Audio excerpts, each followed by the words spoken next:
It was a tense semi-final match between Magnus Carlsen and Jan Nepomniachtchi.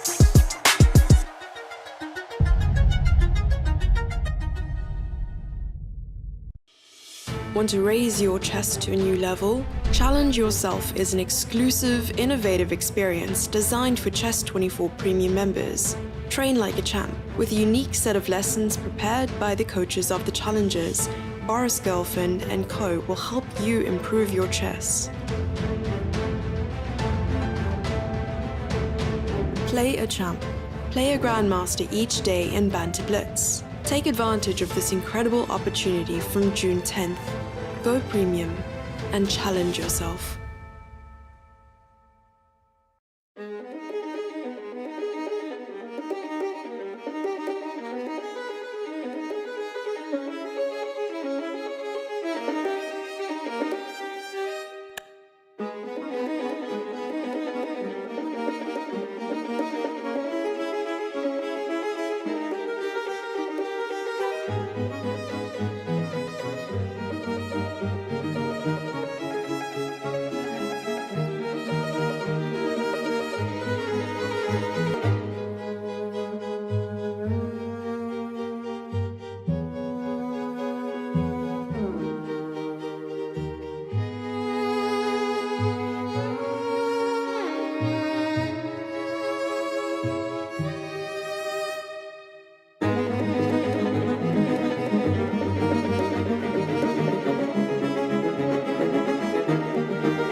rook goes to f7, then there is still Hours on g4. So after king to f6 and king to f2. Tenemos el rey ahí en e8 un poco mal, no podemos enrocar corto. И también se puede hacer, por ejemplo, alfil g4. Защиту. Но пока что они этого не делают, играют ферзь d2, рокировка, и теперь играют c4. Thank you so much for the lessons. Gracias por las clases. Gracias por las clases.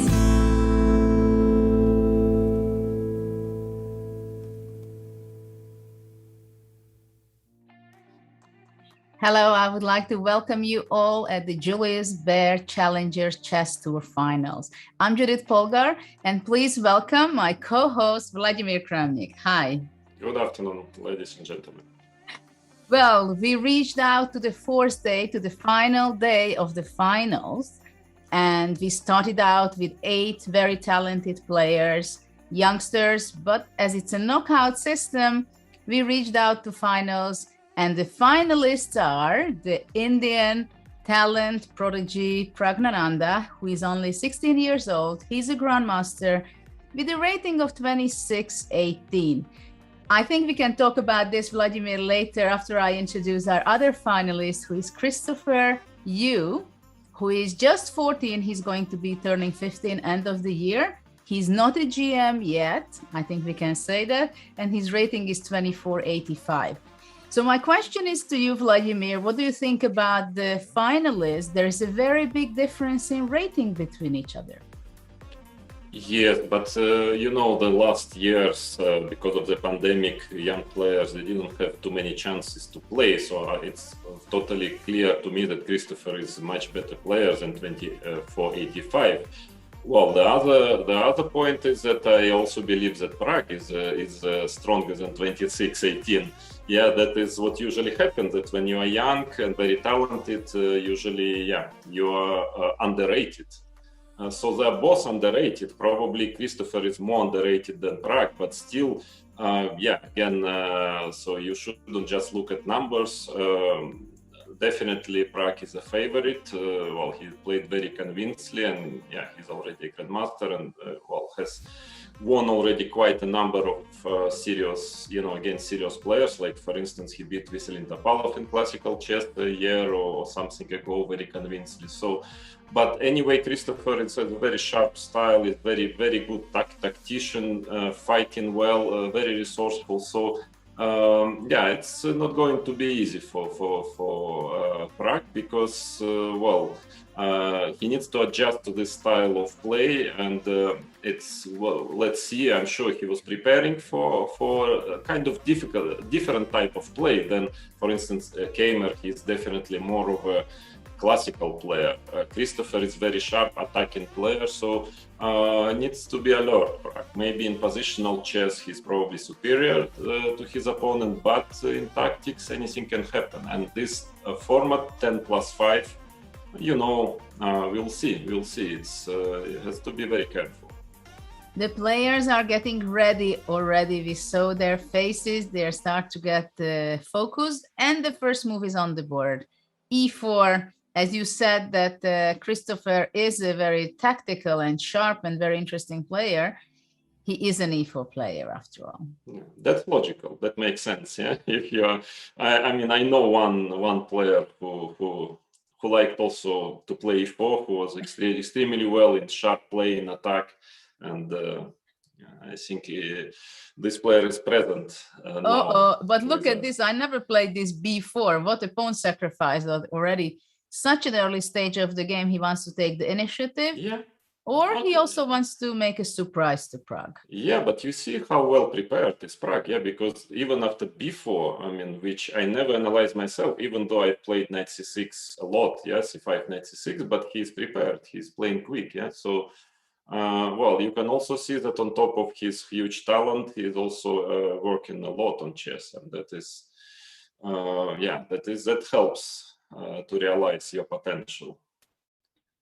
So yeah, I don't know how much this pawn sacrifices we can say it's sound. I have doubts that he would choose this gambit in a classical game, but of course in a blitz and rapid, it's kind of, I'm not sure what to say, this 10 minutes and 5 seconds exactly. But in this kind of time control, maybe you can do things like this, that you try to confuse your opponent. At the same time, it seems like Christopher has down in time, even though he wanted to give a surprise. Yeah, I guess he didn't expect knight takes b4, because c takes b4 looks more kind of logical, d4, d5, something like that. But yeah, so, and I think he's a little shocked because of his opponent is prepared for it, yeah, and that was probably a bad surprise. I'm not sure, frankly, that Christopher would have played this line if he knew that Black is prepared for it. But let's see how far the preparation goes. Is this wants to be another pawn sacrifice? What happens if Black captures on d5? Because yeah, I think he's giving up a second pawn in case of queen a5 check, and bishop d2, I suppose, then followed by knight c3 and lead in development. Yeah, bishop e2. And quick castle. Yeah, quick castle, knight b5, some ideas, yeah. Yeah, queen f6. I was thinking about this move, queen f6. Yeah, something. Something things very are happening very fast here. Well, I think that Christopher is going all in. Yeah, basically he wants to try to win the first game in a very murky position, and then to take the initiative. Yeah, so I guess he decided, maybe together with his trainers, that he needs a very sharp game. Then the question is, well, it has to be also not too bad normally, yeah. And now I'm not quite sure what is the plan. I'm kind of in a shock right now. Yeah, I mean, I don't see pretty much how to develop the attack and how to save the rook, actually. I mean, saving the rook is possible by playing knight c3, but it's obviously, not. Yes, but I think even after bishop b4, bishop d2, bishop d2, bishop c3, I don't know, yeah, it doesn't seem like. Yeah, and the worst is that he's out of book. Yes, but when you play something like this, this would be a very nasty situation if he's out of book here with white. I mean, let's say takes on c6. Yeah, takes on a1. Not easy to find a way how to continue. I mean, probably cd7, bishop d7, queen b3, and pray that there will be at least a bit of compensation further on. What else than that? Well, black can go rook c8. Yes. You have to pray pretty hard here. Bishop d2, bishop d3. Bishop f4, maybe bishop. Yeah, but okay, it's it's not enough. I mean, yeah, it's not a good start. Yeah. Not a good. I mean, he should have gone bishop d3, I suppose, instead of d5, and then, well, at least white has a certain play for the pawn. Yeah. I don't know. I mean, it does. Yeah, e5. I mean, okay, it's a bit strange. Or castles. Yeah, I don't say black is probably objectively better, but it's at least playable. Yeah, because here I don't really see what is the plan. What can he do now? Well, maybe he should just take on c6, and after queen a1 play bishop d3 and already give up everything and just play for development. It doesn't look great, but you can also add check on b4. But yeah, let's say castles, and well, there is still queen on a1 and some tricks available in the position. Yeah. Well, maybe still this is the best option, but and he took on c6. He didn't find better than that. Queen a1 and queen b3. Yeah, so that this way, yeah, because I think he's afraid of the check on b4. So the idea is if bc, he wants to play bishop d3, I suppose, then threatening bishop b2, so winning some tempis, and here, yes, develop castle and pray. Well, here actually white can have some compensation. Some, yeah. Again, of course, subjectively it's in black's favor, but Yes. there is some play, yeah. Very unexpected opening choice and opening situation after move 9. Yeah, but it makes it quite interesting because it What seems to me happens? it's not going to be so simple for. Can white go e5 to try to cut out the queen completely? I'm afraid probably will not have enough time for it, yeah, white. Of course, yeah, it's interesting. It's interesting, but seems like black should have some ideas, like, yeah, pushing a pawn is one of the possible ideas, maybe. Bishop a5, d3. bishop d3. Now the question is a4, bishop b4 check. Let's say a4, queen somewhere. You want to go to b6. Well, yeah? Yeah, queen b6, I was thinking, Yeah, or queen c2. Yeah, it's still this queen is a bit. Well, the problem that rook b8 is possible, Yes. maybe followed by just taking on b1 in case of castle and simply being 2 pawns up. So right now, Prague is thinking whether to capture the pawn on c6 with the b pawn or with the d pawn. What is the advantage of having d takes c6? Because after that, I think e5 maybe can be unpleasant. Yeah, I don't see any advantage of taking with a d pawn. So I would. He did b takes c6. Yeah, that's logical. Now the question if he just wants bishop d3 and then just to play for development, or as Judith said, right, yeah, e5 is an interesting option also. Bishop d3, yes, there is some quite a significant lead in development and some chances for white to complicate the situation, but yeah, I don't know. I have no doubt it's objectively in black's favor. I think basically there are two options for white, right? It's either to play e5 with the idea to block the queen on a1 or to develop immediately by playing bishop d3 and castle, develop as fast as possible and look for a counterplay. Yeah. But Christopher is thinking, spending his time. He's going under 5 minutes. Well, it's an important decision, I understand, yeah, because of course, you understand that if you play bishop d3, the queen retreats and objectively you are worse, yeah? But if so you what play happens if bishop d3, yeah, there is queen f6, bishop g5, yeah, bishop g5. Yeah, but queen g6, still not sure if it brings much, yeah? What happens e5 if I go, let's say, h3? Probably I will play f6, yeah, and then get my queen to f7 later. But still, yeah, it's possible to try. Just retreat the bishop to e3 somewhere. f4, e3, yeah. I mean, it's not so easy maybe to develop for black. Yeah, there are some small issues. I mean, I think I rather like this to play bishop d3 than to play e5. If with e5 I cannot trap your queen, of course. Because I think queen f6 is probably necessary. Yeah, I mean, no, he finally went e5. He went e5. Okay. Okay, it's an option. Yeah. So now what? A5 looks like a logical move. But it looks like also the only move, isn't it? Only? Yeah.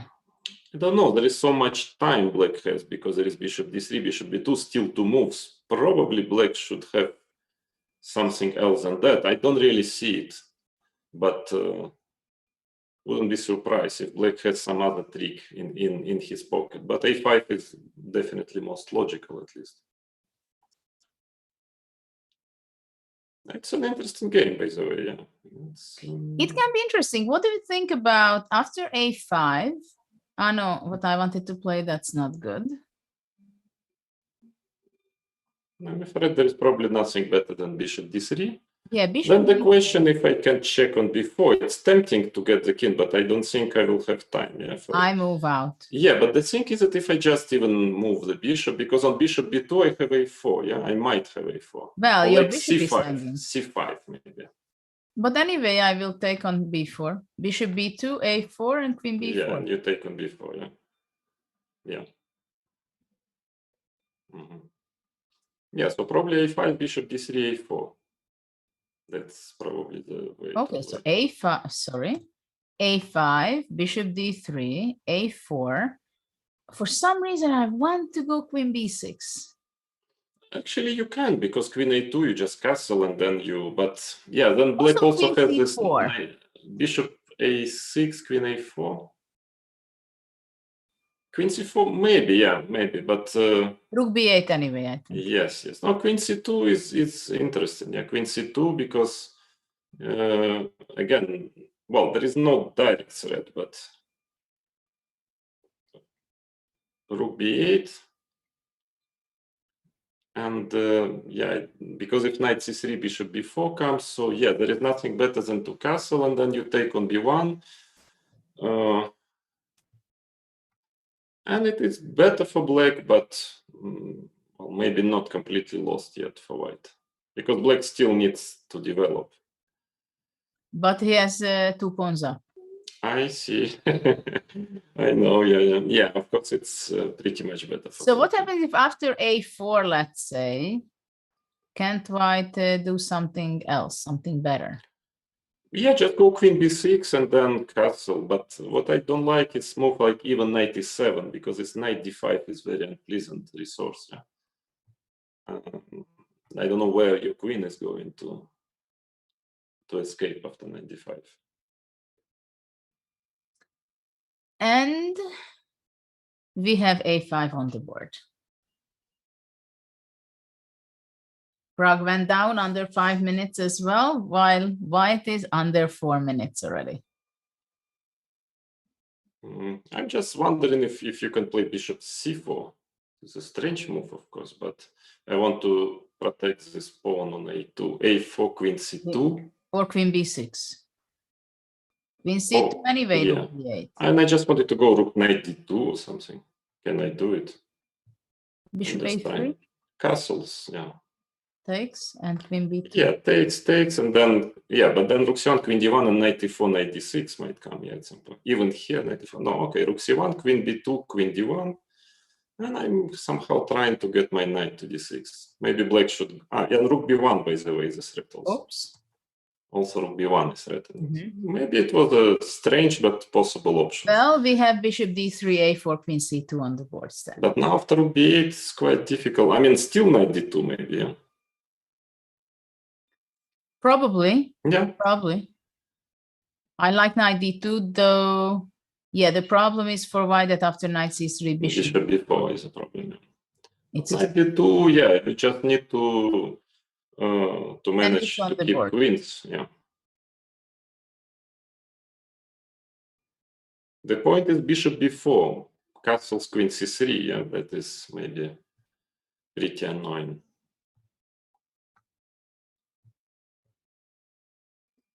This can be a strong idea. Because queen b1, bishop d6, maybe, yeah. And then some knight d4, some tricks. Maybe queen b1 here. Because I want knight d4, I want bishop d2 somewhere, and if bishop d6 is principal move, I think here. And then knight d4, maybe some. Rook b1, knight c3. And it's worse, but it's still maybe playable. Or in a good old style, knight takes d6 check and bishop takes b1, yeah? This is what I was hesitating. Yeah, why not? It's actually there is play, because you have two pieces for the queen and a lot of... Bishop a6 with a bishop tempo. d2, bishop d2. It's fightable, yeah? Then rook c1, knight g5. We play. Maybe actually queen takes d2, bishop f1, and f6 is the safest here. But yeah, it's very interesting. I mean, I'm sure it's not working. Bishop b4 on the board. But yeah.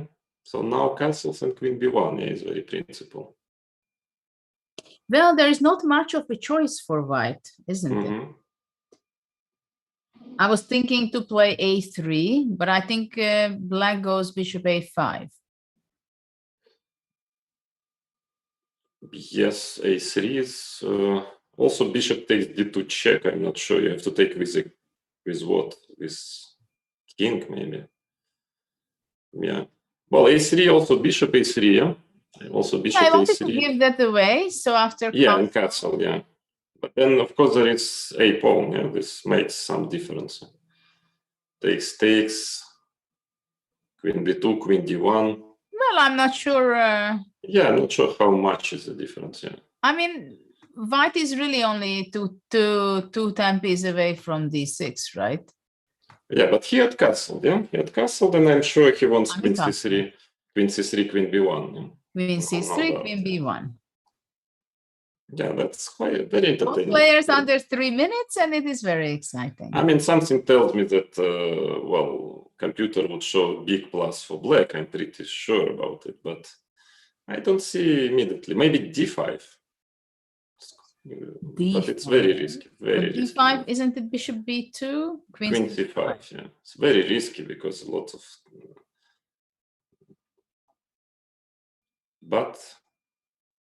But okay, this kind of position is very much Christopher's bread. I mean, this is the kind of things, messy things he likes to play. Of course, it's another question whether objectively how good it is, because Prague most likely will find the best moves because it's a must. Because another idea is to play f5, but of course bishop d6 is very, it's very tempting because it's extremely direct, yeah. And something tells me must be good for black. But you see now time runs and who knows, situation is not so. 1 minute advantage for Christopher. Yeah, and with little time on the clock, this is exactly the type of game I think where Christopher has to search for his chances in this match. And I must admit he's playing extremely resourcefully because it seems like Queen f6 he didn't analyze. So far he's playing very resourcefully. Bishop. And now he needs to find this knight e4 and just go all in, yeah? Well, there is not much else, right? Yeah, that's good. That's good for white that there is no choice. Yeah. Yeah, sometimes this it's better. Yeah? Easier to make the move because there is not really a dilemma which direction to go. But in the practical sense, it's not so easy. This knight e4, knight takes d6 check, and then taken on b1. I mean, it's a position very easy to go wrong. Yeah, with black. King f8. Yeah, because otherwise, takes. But hold on, what about bishop a6? Yeah, bishop d2. Yeah, that's what we thought. If queen goes, rook e1 or something, or even I could have gone rook e1. Knight e4 is on the board. Look at this game. Yeah, it's getting very, very tricky. Rook b1 and now knight c3 he went. Oh, no, knight c3. I mean, that is. I mean, okay, yeah, the white has some play, but I think it's objectively in black's favor. No, of course, knight takes d6 was a move. I mean, yeah, that was very challenging, right? That was I mean, if you already play like this, then because here black will manage somehow, like bishop a3, knight e7. You manage to castle, and maybe white will have enough compensation to save it, but it's not more than just trying to save it. Yeah. I don't know about bishop c7 because there is this knight b5 maybe. Yeah, knight b5, bishop b8. Bishop b8 and then trying to wait for knight e7 and to play knight d6 check and try to play around this d6 pawn. I mean, it's I'm not sure. I don't know why not bishop a3 because it gives an important tempo, for develop. Well, I think he's counting on it that white is going to be capturing knight takes a4. And then he just develops knight d7, knight d5, and converts his pawn advantage. Yeah, but I think knight b5 should be played. Maybe he wants to go king d8 after knight b5, yeah. But still knight d6. I mean, this pawn, here knight h6, I suppose. Yes. I mean, knight d6 still, because this pawn is pretty annoying on d6. Yeah, you still have to do something about this. Knight e5 comes. Rook f8. And maybe rook getting to b8. If I'm in time, you want knight e8, of course. Yeah? Knight c4 still. Okay, this pawn is annoying, yeah. Knight b5 is, he found that this is his only chance. Yeah, I'm pretty sure Prague underestimated this knight d6 opportunity for well, white. maybe knight d6, knight h6 Knight h6 makes sense, yeah? For the moment to trying to play f6 later.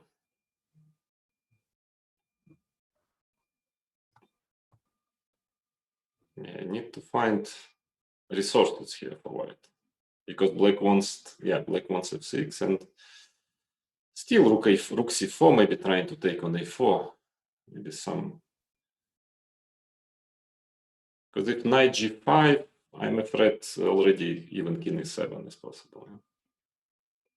Knight e6, Yes, yeah, knight absolutely. h6, I think is a good move here. Yeah. And this is the position which is on the board. Christopher is under a minute, and Prague has 25 seconds left. Well, that usually doesn't stop him from making strong moves. Yeah, so. But still, 25 seconds, it's not much because there's still some interesting ideas. But Maybe. here now white has to come up with something because black just wants to play f6 or king e7 and just be, well, 2 pawns up. So now he's very resourceful. He should manage to find something.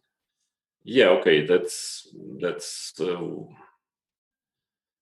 not great, but at least trying to take 1 pawn back. But here black is definitely better. Yeah. Probably bishop d6, king c7. Or f6 also, I would try to break yeah, up. f6, rook a4. Yes, I think he wants it simple, yeah. Rook a8, this I don't know, because the h7 pawn is that is a little soft, yeah. Maybe black has some white starts to have some serious drawing chances here. Just exchanging the rooks and taking on h7, yeah. I don't know, that was a bit of a panic, I think. In my opinion, Prague could have got more than this. It's probably still in black's favor, the position. But I'm not sure so much. Not so much, yeah, I agree with you. And now white has a pass pawn also after. Yeah, it's not so clear. Not so clear, no. I don't like this, what he chose. Okay, he wants to push his center. I understand it, but I don't think that it should be a draw. Yeah, I'm not sure about bishop c2 move because I think bishop was not bad on h7. He didn't want to allow that f5 cuts out of the bishop, but. And anyway, they have only seconds, so they try to make as safe as possible. Yeah, because still the center starts to go. Yeah, I mean, f5. White needs to find the way how to get counterplay against this center. I don't like bishop c2 because I think it's an important tempo somehow. Interesting that f5 was not played by Prague. Didn't stop g4. Yeah, he's doing it in this way, yeah. Of course, the bishop on f4 stands excellent. d5 probably, and after knight d3, bishop d6 going back. Or maybe knight g2, f4, and then white also starts to push his pawns. Yeah, that is maybe the idea. Yeah, Christopher is not missing this one. Bishop goes, f4, c4, d4 comes. And it's a very difficult position to play, by the way, with such time control. Yeah, very difficult. Absolutely, only 12 seconds for white. Hard to understand, but something tells me it shouldn't be too bad for white. Well, it doesn't look so good. I mean, d4 is there coming in the next move, and d3 and possibly c3. Yeah, but I get far away. I get my king f3. I thought h4, g5, maybe trying to organize counterplay. Yeah. I think somehow he wants to give up the bishop for 2 pawns. And the e5, g5. Yeah, takes d4. Bishop b2 also doesn't look bad. Yeah, but maybe it's savable, like knight e1, and then just given this piece shouldn't be a4. Not sure because king d5 now maybe. Okay, a5. a5, yeah, the pawn is running, of course, but D3 is not rushed by black because No, 91. I think it's no, 91 should be played. Knight f3. He needs his knight. But now he's going to be playing knight d1. But now he's not in time because king e5 and king f4 already. The pawn on d4 is protected. That was quite h4 at least should be played. Yeah, it was quite a big mistake, I believe, to play. He should have gone 91 earlier.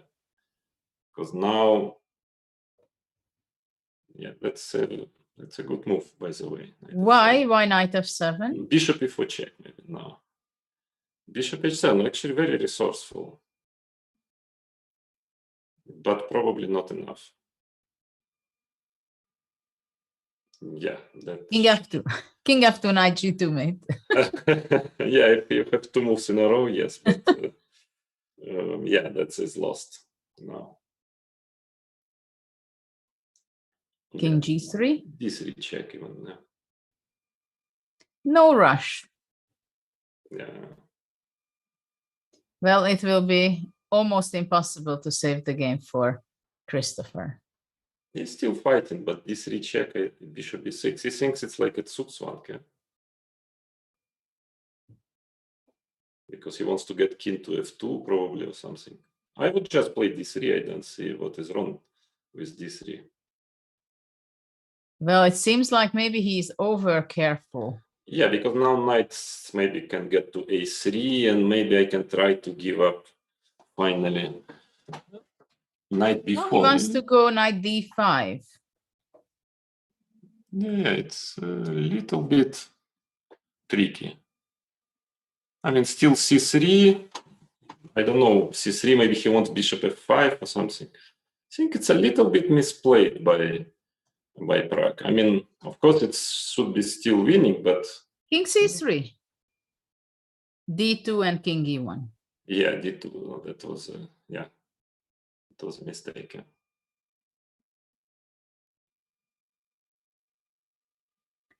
Yeah. Well, what can we say? Very good fight, yeah. Bishop g4 still fighting, but there is no reality to this. a7. d1 queen, I would play. Queen b3 mate. Yeah, but a good fight. Excellent game. I mean, excellent fight. Queen d4 is missing mate in one. Yeah, okay, that's good enough. I understand, but. Yeah, okay, so black won the first game of the finals. Very exciting game. Yeah, very exciting game, we can say. And the players will have about 15 minutes break to start the second game of the finals. And maybe we can go back a little bit just to highlight some of the key moments of this game, because there were so many interesting moments in there. First of all, b4. I mean, you have to have a kind of special mindset to play this system, I think. In game Again, one. frankly, I wasn't even aware of this system. I mean, I thought, okay, before you probably just take and somehow you manage, but d4 takes c6. Well, this might be objectively a refutation, but as you see, it's not as simple as it looks, yeah, after d5. Well, not at all. Takes queen f6, starting right? to be, yeah, pretty direct, yeah, the play. In fact, dc. And at first, it seemed like it's completely hopeless for white, but it became extremely forced, because after e5, it was bishop d3, which is the threat by the very simple queen trap on a1. So black has to go a5, bishop d3, a4, pushing back the queen, and rook b8. So bishop b2 kind of ideas are stopped.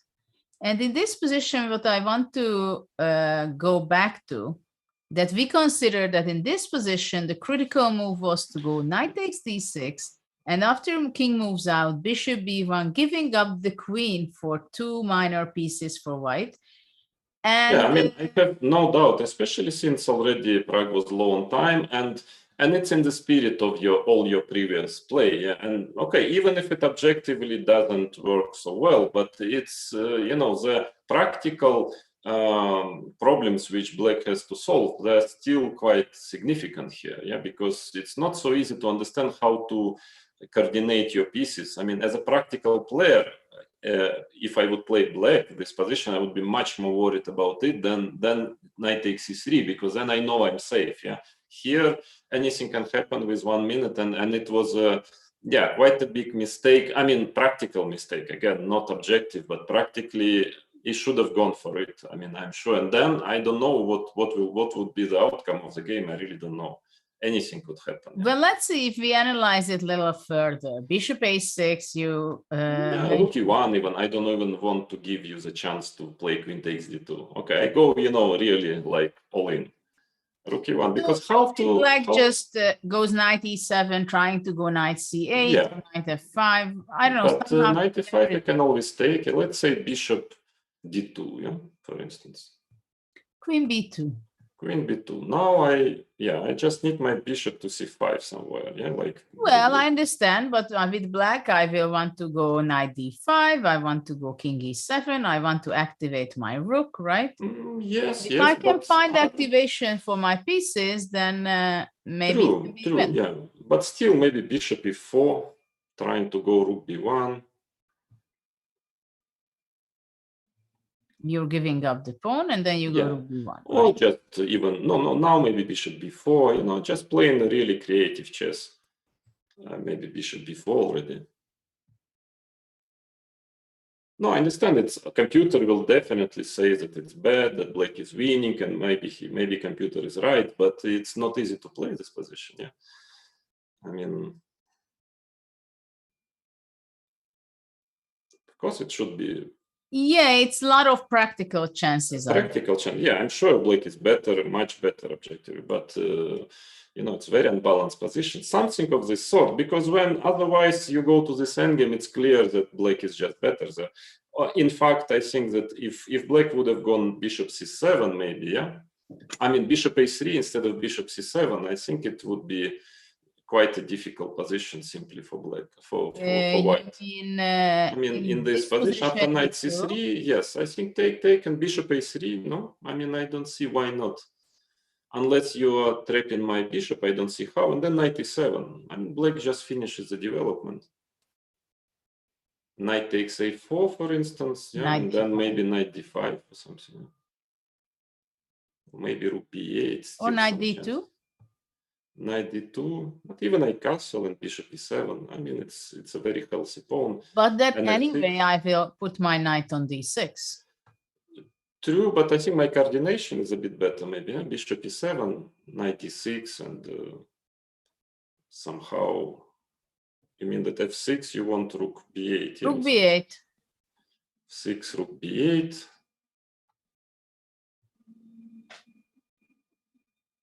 Yeah, there is still some play. I mean, I have to be careful. Yeah, that's some tricks, but something tells me it should be, in black's favor. But maybe what he played is also good enough, because it looked a bit risky, but actually it worked. Yeah, because then knight h6. How he played here? Yeah, knight d6, knight h6. Maybe there is really nothing for white, because this is, just here, I'm sure that, king b7 was a mistake, no doubt. Yeah, rook e8 is not necessary. Yeah, right? Just f5 or I don't know, or, it's. So maybe after this he wants to take and rook h4. But that's a much better version for black, probably, still of the same position. Not so much, in fact, not so much. No. Yeah, maybe not f5, but here, I mean, after rook c4, first of all, maybe a3 to play, just to let black rook take on a3 instead of a4. That I like a lot. Yeah, I mean, rook a4, king b7. But actually, king b7 is no need at all. No need, but I want that after rook a3, I also have maybe additionally knight g4 ideas, Can be very tricky. Yeah, I think here it was misplayed by Pragnanda, but he scored a full point, so we cannot blame him too much. They are getting ready for game 2. And what do you think how Christopher will try to get back into the match? Is he going to be as sharp as he was playing with the white colors? Yes, no doubt. First of all, it suits his style. Secondly, it seems to be a part of his strategy. And third, he's 1 point behind already. So I see no reason for him to play Petrov defense or Berlin. I think we will see a Sicilian if Prague will play e4, and if d4, maybe some kind of King's Indian. I mean, it's very logical. But it's a very difficult situation already, I think, for Christopher, because to have 1 point down in a 4-game match, it is very difficult. But of course, he shouldn't care about that. He should be focusing how to create some interesting and complicated fight. Yeah, from other point of view, he played pretty well also. I mean, I would say it was a good game, good level game, and he lost just at the very end, just a little bit misplayed it. I'm sure he was very close to make a draw already, so there is no reason. I mean, it was not a one-sided game, and that is quite reassuring normally, yeah, for a player when you see that, okay, you lost, but okay, it's not totally obvious if you are playing any worse than your opponent, so it's okay. Yeah, it's again, it's just 10 minutes games, and you can always lose with white also, you know, and especially again with the style of Christopher, which is, you know, he's very tactically sharp, and yeah, it's, I mean, nothing terrible. In fact, yeah, it's even, I would say, strangely enough, it's in a way quite reassuring, his play, because I really liked how he played the first game. Well, the players are playing for a lot. First of all, of course, you want to win, right? You want to win the finals. Then probably for both of the players, they are playing for the biggest prize money so far in their life, because first prize is $12,500. And on the top of that, which can be most important for regarding their career, they are going to be, one of them, the winner, will take a place in the next season of the Champions Chess Tour. So what do you think? Are they both very nervous because of all this, or they can focus only on the game?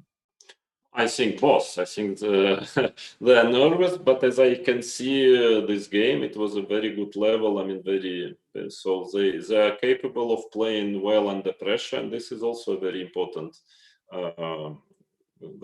quality for a young player, because it's actually maybe one of the most important qualities for a chess player is being able, you know, to play well under pressure. And so far, I can say that both are doing well. What was the biggest pressure you had if you think about prize money, prestige, and everything? How could you handle it? Well, again, it depends. When you're experienced already, it's one story. When you are very young, it's a totally different story. Yeah? So, of course, with age, usually you manage to handle it better. But as a young player, I remember it was very painful. I lost a tie-break blitz game against Garry Kasparov. And actually, in this Intel Grand Prix, you know, I was playing very well, and it was the last stage, and we were in the semifinals, and if I would manage to win the match, I would go through to the final, and I would already win the full Grand Prix. You know, and if Garry would beat me, then if he would win the final, then we would share first, second in the Grand Prix, and he would have a better tiebreak. So basically, it was yeah, and it was extremely sad because we played 1-1, and then we had a tiebreak, and actually I just missed a draw in one move, simply the simplest possible draw, and I had much more time than him, so I just got too nervous. And I remember this game cost me only in money, I think $50,000. One move, just one move, and I can assure you it was so simple that it's impossible to miss this draw, and I managed to miss it. So yeah, but of course it was not only about money. It's also beating Garry, getting to the final, winning the full Grand Prix. All this with all best players played. So it was a very, very painful experience for me, but it's okay. We need some painful experiences in life to grow. I'm not sure this is what you've been thinking about. Not at all. And but the thing is that then I managed to win a couple of very, very important decisive games.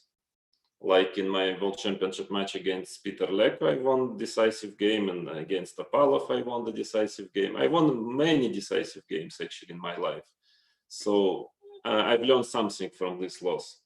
So what is the key element of winning a decisive game? Is it a matter of character? Is it a matter of how can you make the right timing and mindset for the right moment? How can somebody, a talented young player, develop these skills, you think?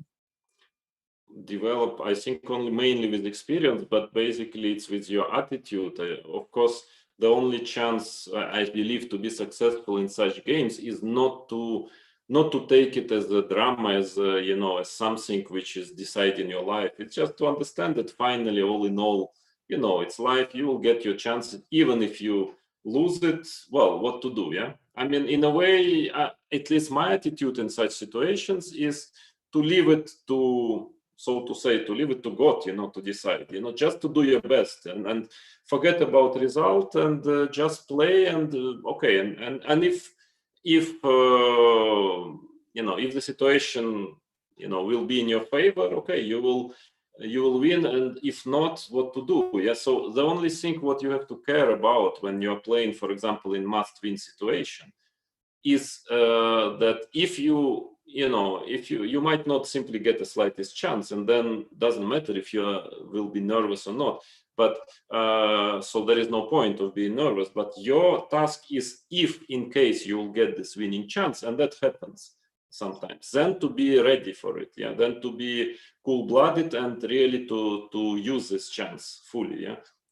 But it's not anymore in your hands in such situations. It's not fully in your hands when you have a must-win situation. You have to hope you get a chance and then to use it. And that's why with this mindset is just to be concentrated on trying to create first your chance, and if it works, well, try to use it. That's it, and forget about the how dramatic will be if you don't manage it. No, there is no drama. It's only chess. It's nothing dramatic will happen even if you don't win.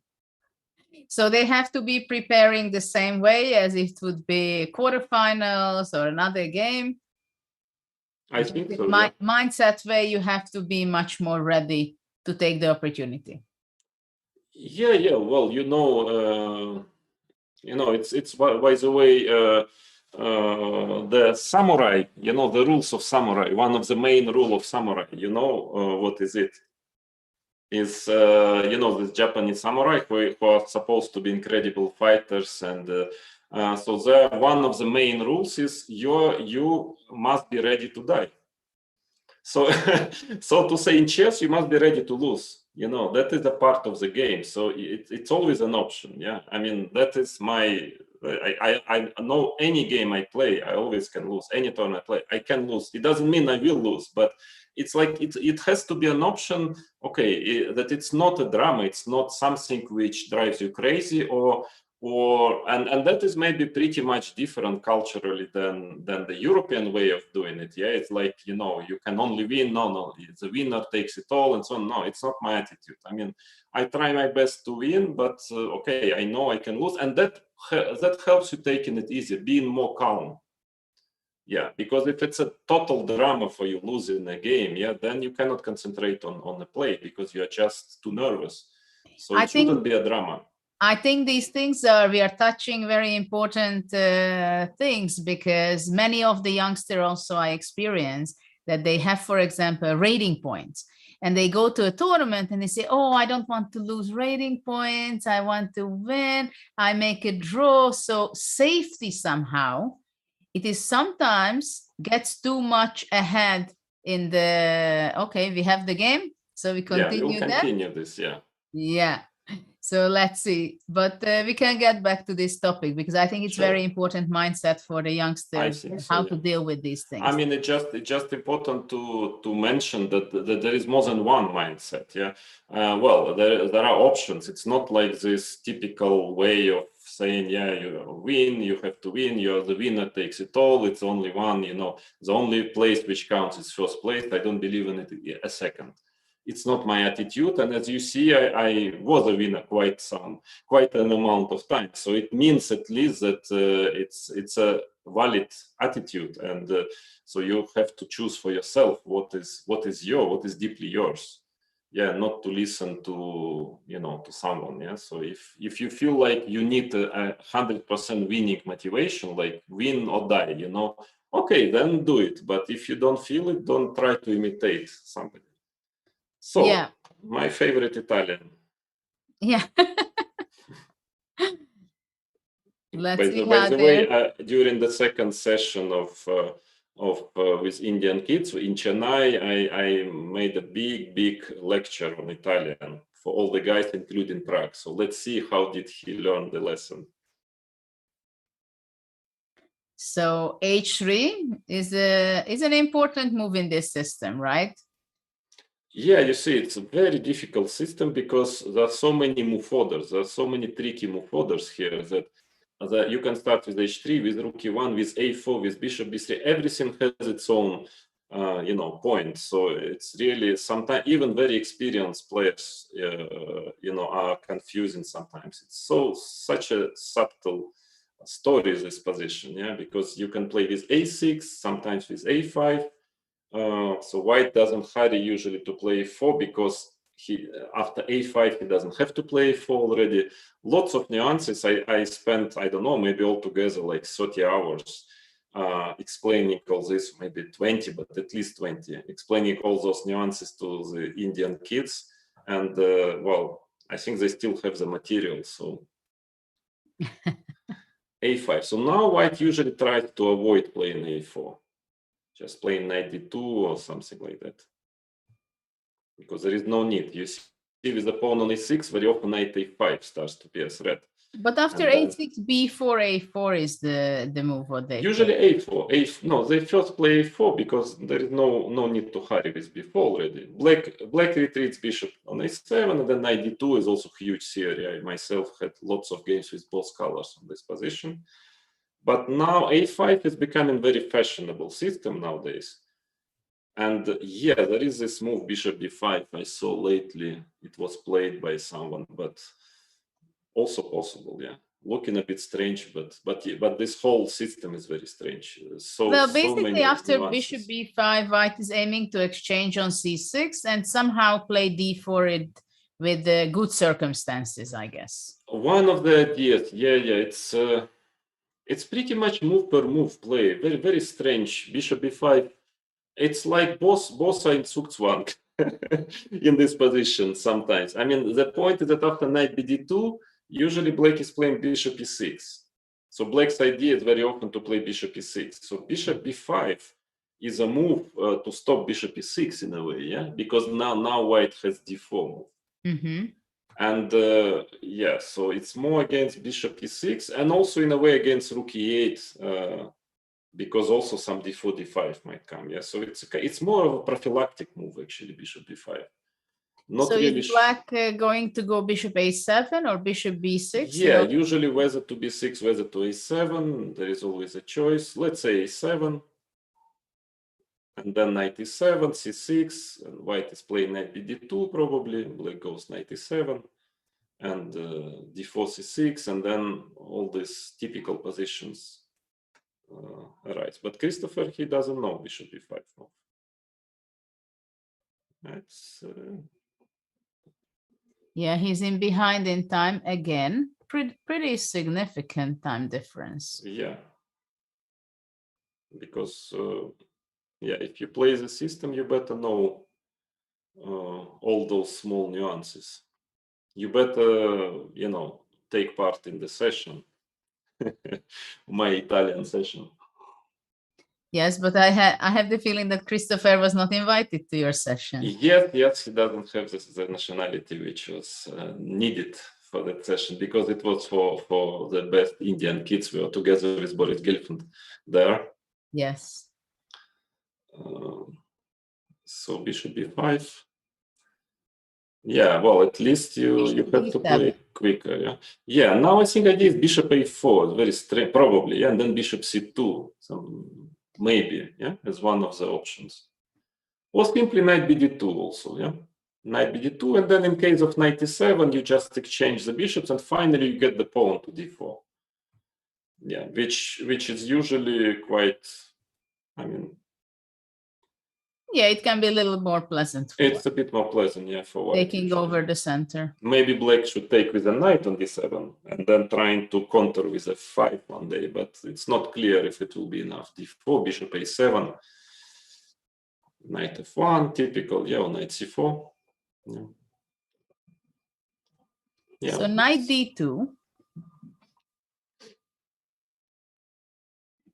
Yes, I don't know if Christopher, it's a little bit maybe strange decision, because he plays very sharp with white, and with black I think usually he's playing all those Sicilians, very, very tricky lines, and instead he decided with black to play very, very solid positional line. And it will be very difficult to sharpen it out, this system. Yeah, but also it seems that his knowledge is not so profound in this line than compared to the Sicilians which he is playing. So that is the main problem. Because, yeah, now white will get his d4. By the way, not necessary even now. He can also start with knight f1, knight g3. Finally, he will get d4. And this type of position is very comfortable for white. It's very, as they say, clearly slightly better. Yeah. Yeah, so the question is starting with d4 or starting with knight f1? Well, d4 is very tempting because it's forcing black to give up the center. Yeah.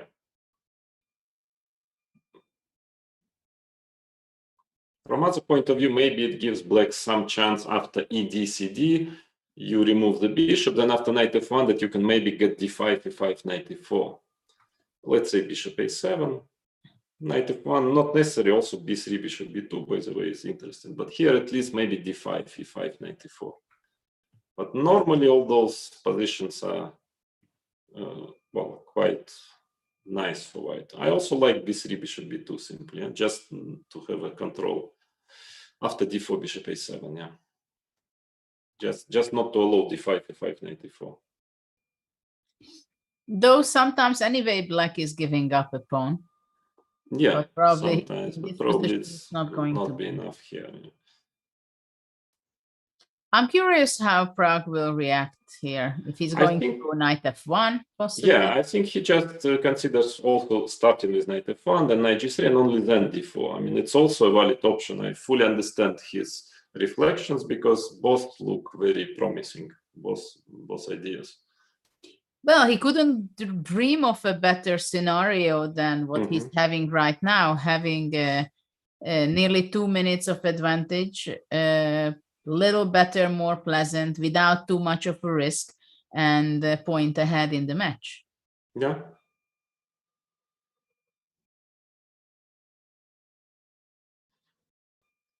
But also interesting that he's hesitating for so long.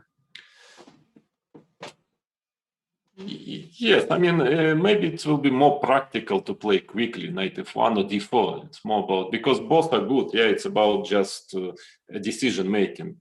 But he's confident that he can play well with well, limited amount of time on his clock.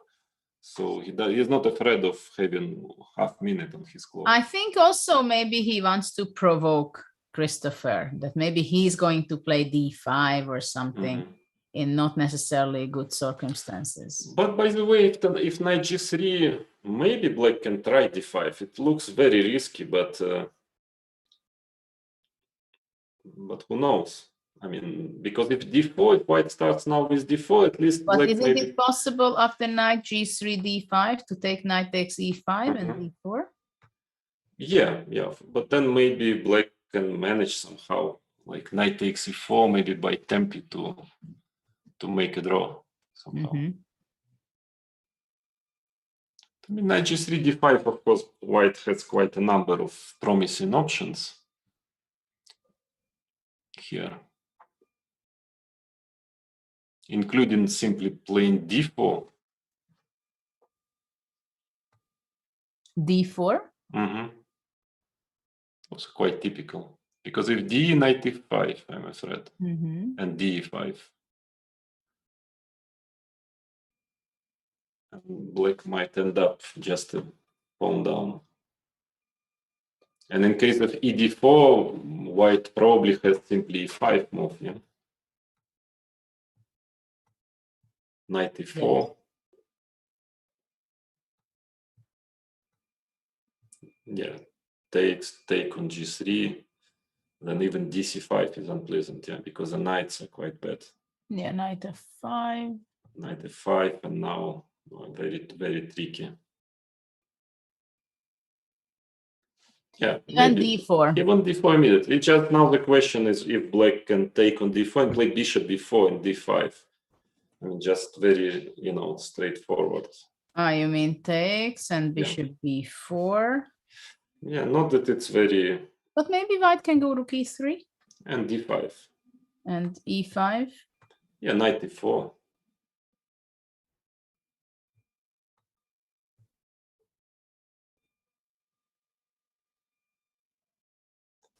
Yeah, it's of course very, very dangerous. Also after d5 you can play a3, which would probably force black to move the bishop to e7. It's dubious.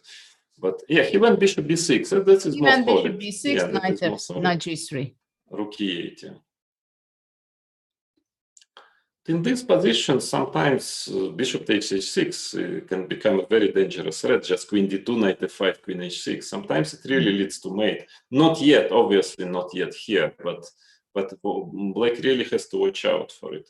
Yeah, bishop e3 is more solid. But is this really good for white? I mean, what if black just takes d4? Bishop d4, yeah. I mean, the problem is that you kind of forced to take on d4, yeah.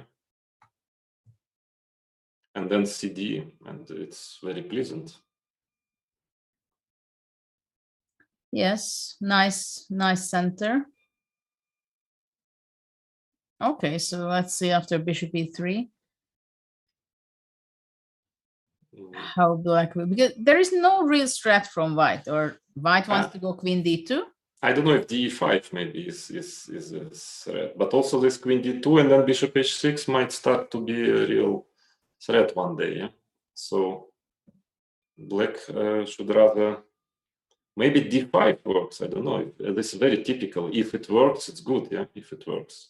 d5 with black. Yeah, with black. Yeah, that's very typical resource. I don't think so. Yeah.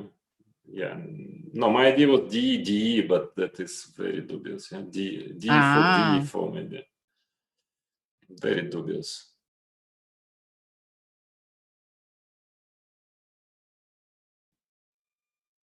But maybe it's just. But maybe just takes. Yeah, take on D1, take on F3, and try to pray again. But it should be in white's favor. Yeah. I mean, all in all, anyway, it's black is fighting for a draw here, yeah, badly. Yes, somehow it should be nice for white. Yeah. So queen c6 is played. Very unusual square, isn't it? Yeah, but he wants to first of all maybe potentially to attack the pawn on e4, even though I'm not sure he's threatening to take now because of d5. But mainly just to defend the bishop on b6, which, by the way, I suspect would have been better to put on a7 instead of b6. Yeah. White has a pleasant choice. Yeah. Quite a number of interesting possibilities.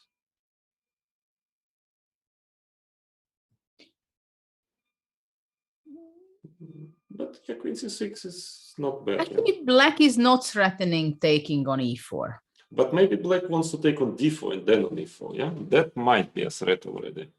So maybe white can play a very kind of tricky move like rook c1, but it's a bit too subtle for this chess. Well, that's an amazing prophylactic move. Yeah, but maybe d5 again. You have this always is not possible to d5 and b3. Queen c4, b3, yeah. Or even knight e4. Yeah, and if ed cd, then the queen is hanging. But then the question is, if again always on each move in this complicated Italian, you have to watch out for these d5 ideas. Yeah, if black tries to play d5, it always requires calculation, but most of the time it doesn't work. Again, by the way, maybe you can, because now after bishop e3, the rook is hanging on c1, yeah. So there is maybe DE, bishop e3 is already possible. Yes, and knight takes e4. So you see how complex, how complicated is this Italian. I mean, I've played a lot of it, and it's always, it's always very, very subtle play. I mean, very flexible pawn structure, so lots of different options. Yeah, it seems like an innocent, solid game. And then in a second, it becomes extremely tactical. And the players are going down in time. Actually, Christopher has a minute ahead. Yeah, probably thinking a bit too long, I would say. I still would prefer to go d4 when he played knight f1 to take control over the center. But you know what he's thinking about. I will tell you now. I think he's calculating bishop takes h6. Maybe. I mean, maybe you never know. Yeah, because takes. No, I thought knight. Yeah, but then knight f4 probably not here. Or something like queen d2 and bishop h6. Maybe he's in calculation of those ideas, because otherwise you don't spend so much time. Yeah, you better just play a healthy move. But okay, that's already past anyway, because he had played queen c2. Okay, he went solid.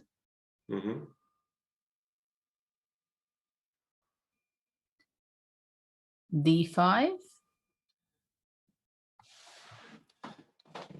Yeah, d5, possible, of course, but I guess he had calculated this somehow. Maybe since black needs to win, I mean, at least to try to get a more complicated game, maybe black should just play a4, some move like this, just, to keep the tension. Even though, of course, white also has rook d1, etc. Yeah, it's a question whether how should black be thinking?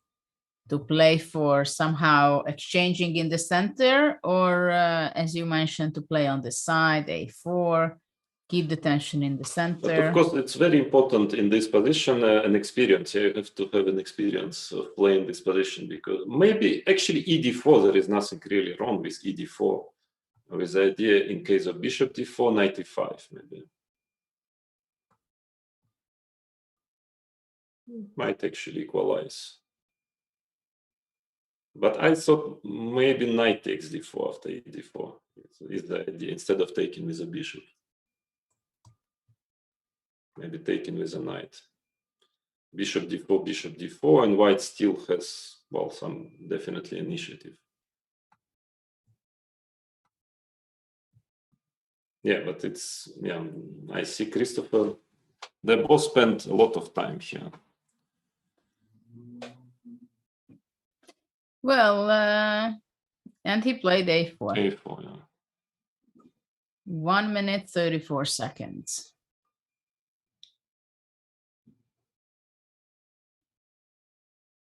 A move like c4 makes sense also, yeah? Yes, that was also, I was wondering that maybe this was his plan by playing queen c2. Of course, white can also play rook ad1. Yeah, there are many moves, but in practical sense, a4 is maybe an interesting idea when you're losing 0-1, just to confuse your opponent, in a way. And you have to think, right? So it's a good move to give the move to white that, okay, decide d5, c4, rook d1, takes on e5. That's one of the things I also learned with age, that and Karpov was very good at that. I remember I actually learned it from him when he would analyze some positions. He would always, in such complicated positions, he would always quite often give a lot of options to his opponent.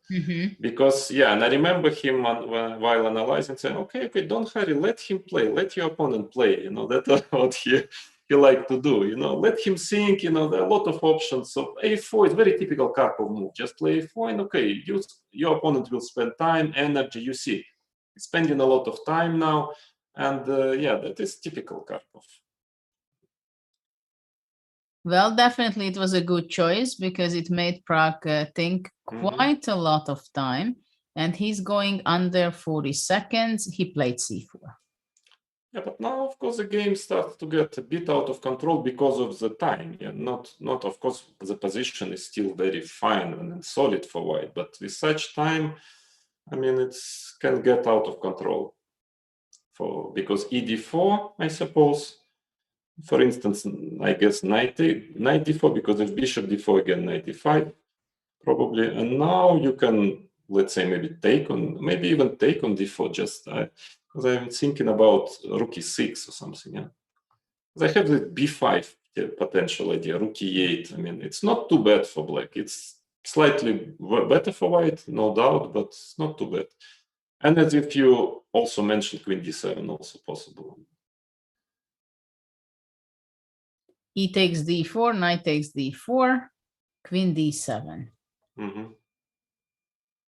Yes, I think Christopher wants to keep pieces on the board, though after rook a d1, I like white's position. It's very healthy. Yeah, now maybe rook a5, trying to get rook to e5 like that, no? What do you think? But objectively, white has very nice position. That's true. That's why I quite like my queen on c6. That's why I would maybe think of taking on d4, even if it's a bit dangerous. But well, now you just have to play fast. I mean, that's only thing what matters. Yeah. h5. Unexpected move. What about bishop g5 in reaction? Bishop g5, maybe knight h7 he wants. But actually, white can just play very healthy f3 and bishop f. I mean, h4, knight f5. Anyway, I thought white's plan was to play f3. But bishop here, knight h7, I don't. Bishop c1 he wants. Bishop c1. Yeah, but of course, yeah, it's an option. Yeah, knight f6.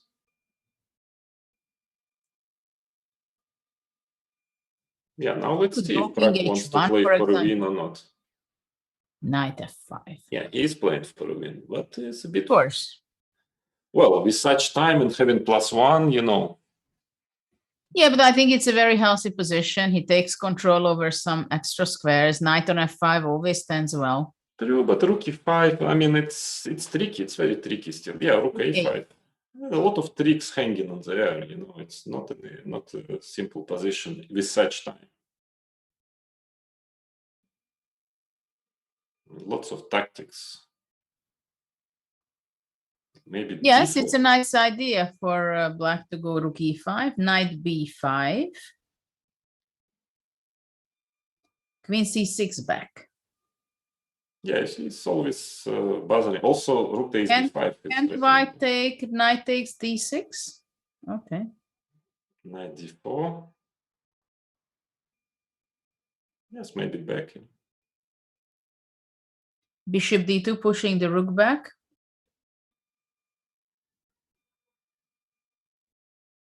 And then he will be playing.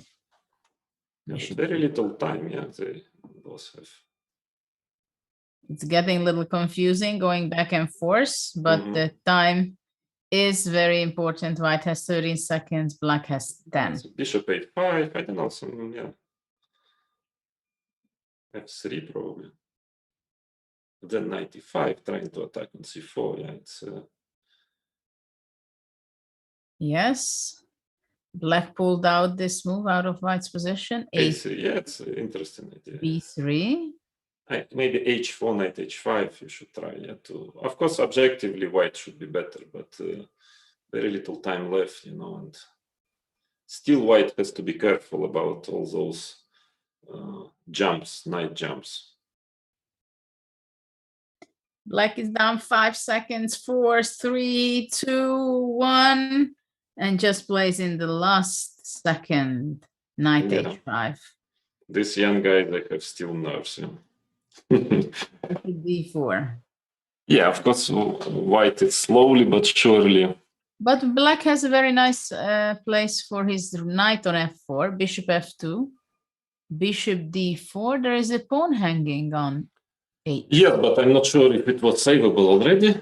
And you know, with so little time, it's not about pawns anymore. But of course, white is a healthy pawn now. But yeah, still, black is jumping. Okay. Because objectively, white should be winning. King h2 and just slowly but surely. Now maybe. Knight takes h3. Okay, take go. King f. Take an h3, yeah. Yeah, of course. That was something. That was a small blunder, I think, from Prague, because the bishop on b4, not only winning, but also bishop It's a c5. bit tricky now, yeah, because you can even maybe rook a5. So, you know. Isn't bishop c5 unpleasant and rook e5? Yeah, also, I mean, yeah, he lost control of it. I also, rook a5 looks very Rook dangerous. e5 next move. You mean after bishop f2, No. rook e5? But then maybe I take on Bishop c5 and I Bishop trade. c5. Yeah, I think rook a5 was very, very interesting instead. I mean, instead Rook of bishop c5, a5. rook a5. I said, yeah, trying to get with a rook. Okay. Yeah, you see, things are getting pretty much out of control. Well, 10 seconds. 8 seconds for black. Rook e4 dc, by the way, I thought of. Yeah, rook e4, I'm not sure, frankly, that it will work, because bishop f2 maybe. Yeah, maybe. Rook e8, yeah, rook e8. e8. But yeah, this was too much, I think. But Rook then 8, rook rook d3 maybe, yeah. Rook e4 was too much. I mean, dc was interesting. But after rook d3, rook g4. And I wanted And knight take. g3, yeah, knight g3. Ah, knight g3. Mm-hmm.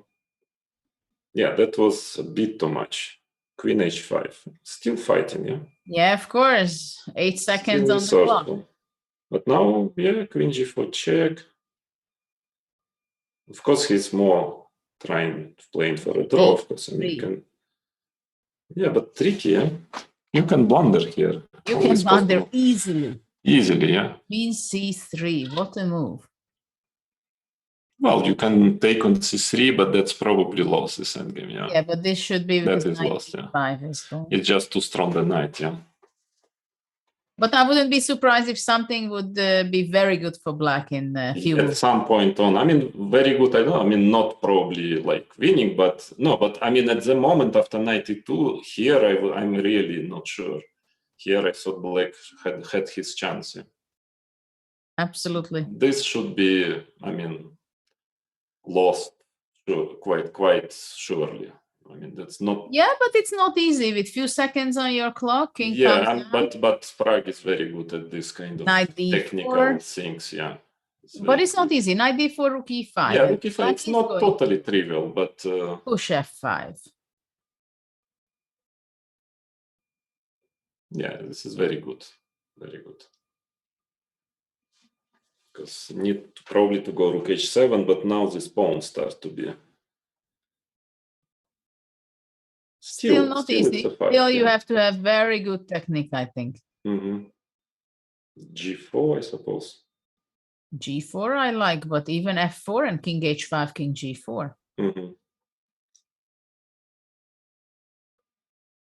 Yeah, but somehow they play like this, that they already have a lot of time, yeah.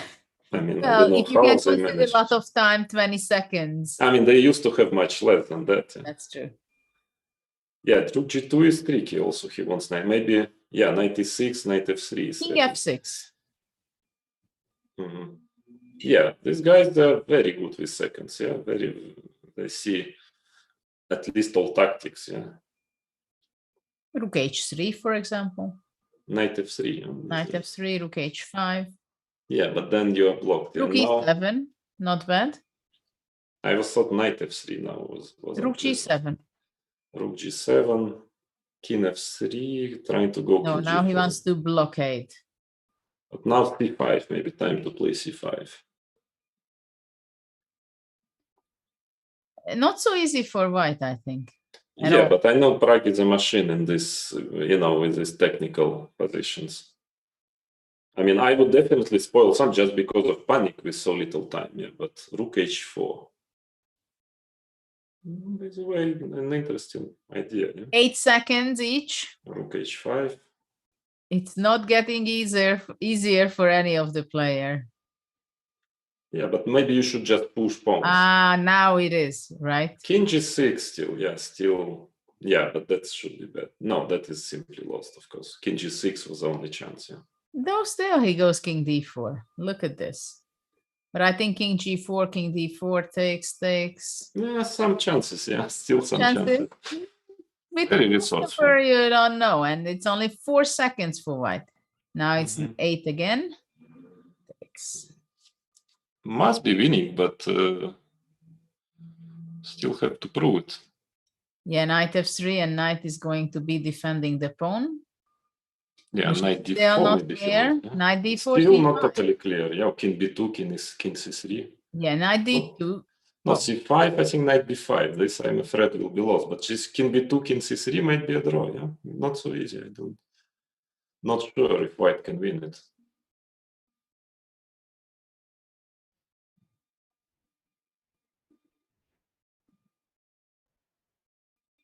I mean, because c5, knight b5, king b3, knight d6, that is lost. Yeah. But after king b2, king e4, king c3, king d5, and c6 check has to be. I'm trying to calculate c6 check. We have king b2 on the board. But maybe even king b4. But c6 check, king takes d6. No, c6 check, knight c6, king d6 wins. C6 here, but then king d3, I was not sure. I mean, this I'm not sure. It's not king d3 now. He should have gone king c3, I believe. This Now this is over. This is the win, yeah. This is definite. No, king c3, that is just a win. No, I don't know if king c3, if white could win. Probably yes, but it was not so trivial. Well, it means that it's going to be 2-0. But still a few seconds to go, but objectively, definitely. CD, c5, both moves are easily winning. Yes. This is just over. Yeah. Knight d4, he can play b4, b5. That is good enough also. Yeah, I mean, it's again, Christopher had his chance. Yeah, I mean, he has his chance, but against such a strong player like Prague, you don't get too many chances. So you really have to use it. Yeah. And something tells me he had a good chance at some point in this game. Yeah, maybe we can go back a little bit. What was it at this point? I see some point, of course, about when bishop f2, bishop b4. Yeah, this I was think bishop g3. something. Yeah, here it looks well like black might really have a chance. Like you said rook a5. Maybe rook a5. I mean, how do you play against rook a5? I mean, I just want rook g5, rook h5, because rook d5, then I already take on a1, take on f3, yeah? So e5, I'm afraid black will just take twice. No, but after e5, you go bishop e5, it's e5. Yeah, so whatever, yeah. And then rook e5, and then you have an extra pawn and double rook on the fifth. Yeah. Well, also simply rook e5 is very strong. I mean, rook e5 also should be very strong. I mean that after rook a5, it's quite a difficult choice for white, especially maybe king f2 works. King f2. Maybe with the idea bishop c5, knight d4, but I would still, consider move like rook g5 maybe. Yeah. I mean, with seconds here, it's so easy to blunder and to lose with white. But I wouldn't be surprised if this would be very suspicious for white already. I mean, it's very dangerous, at least in practical sense, to get this rook a5 move. Yeah, so he had his chance, I mean, definitely. He had his chances, absolutely. Also a move like f5. I mean, they had many interesting But moves. even here, I think it looked kind of suspicious. But of course, rook a5, it was the very serious. Yeah. I mean, here rook e5 was played, rook d5. After bishop f2, rook e5, rook d5. First of all, I would consider rook e8 just playing, but after queen f3, I thought the bishop c5, I mean, maybe he can simply try to take on c5. Yeah, here. I was not sure. I mean, I'm not, of course, not sure anymore, but probably it's not enough already. But the idea is rook e5, f5, and then you still maybe queen c3 then, Queen c3, exactly. But then I also take on e4, and this a3 pawn, it's more drawing chances, Though I think here it's better to give a check first. Maybe a check. So I mean, it was really at some point not. No, so clear. here it was very shaky, I think, for white, and even here, I have the feeling that here after rook d3. You say that if rook g4, you go knight g3. Here, knight g3. Here, somehow everything seems to be protected. But okay, and even like queen h5, rook d2, and now maybe rook e5 or some. I mean, no, but isn't rook g4? Knight Rook G3. G4, Knight G3, but maybe some tricky move like Rook E8, E5, just to ask black, to ask white. I mean, I'm sure it's objectively probably should be in white's favor. Yeah, I guess there is no mate bishop G3 or something, but yeah, of course, no. I mean, the main idea was instead of bishop C5 there, of course, yeah, situation was really out of control. But I And think probably here, at the very end, probably it should have been a draw, yeah. but I think here also can't black have a draw if queen G4, Bishop G3, Rook E2. Rook E2. But maybe I can take Rook D2 and King F1, or then Queen F3. And if I take with another rook and maybe it's still a draw. Yeah, maybe Queen G4. Yeah. Seems to be a draw because King F1, Queen F3, yeah? Yes. Queen F3, King E1, but it must be perpetual. Queen H1, King F2. Queen G3 also a draw because you can go to D1. Yeah. No, it was an interesting game, of course, yeah. But a very good fight, even if the score is 2-0, but frankly, well, it could have been 1-1 easily, yeah? Yeah, in this it was, well, this was a pity that he blundered Queen C3 practically. Though Still in a practical game, he should have just gone Queen H5 or something, yeah. Yes. Something like that, because this endgame is pretty bad, even though he almost saved it, yeah? He almost saved it. No, of course, that is winning for white, but I mean, just to trick somehow. But it's, yeah, of course, it's winning for white. But here, yeah, it's interesting at the very end of this, the endgame. I had a feeling it was. You mean here? Yeah, here, I mean. King C3. King C3, of course, is a very principal move. King D5. I'm not sure if Knight B5 check, King takes B3, King D3 is not. No, winning. that looks. Really? It's not easy to save it here. Yeah. Or even King D4. I would say even King D4. It might be a win, yeah. Instead of King D3, even better to have King on D4, I think. One sec. It was this position. Yeah, this takes Knight D4. Maybe it's lost. Because here, yes, C6, King D3 is clearly lost. No, here it's clear, yeah. Here is clearly lost, but then, yeah, King C3 is only chance, I believe, but maybe Knight B5 check. I'm not sure also King D5 might be a win. Yeah, because C6, Knight C6, Knight C6 and King D6. Yeah, Knight C6 even better. BC, King D6, yeah, that is King B3, C5, yeah. That looks painful. So maybe at the end it was already winning. But again, it's very difficult, I can assure. But in this position, when he went in this position, King G6. Maybe, but probably it still must be winning for white. Takes and Knight D4. Yeah, Knight D4. Of course, pawns are pawns, but Knight is Knight. Yeah? It's because white also can start pushing his A pawn, B pawn. I mean, it should be a win. No, I think he played correct. I mean, that was a correct decision probably, that he started to, maybe only I'm just wondering if what he did takes here, maybe he should go D5 here or something of this sort.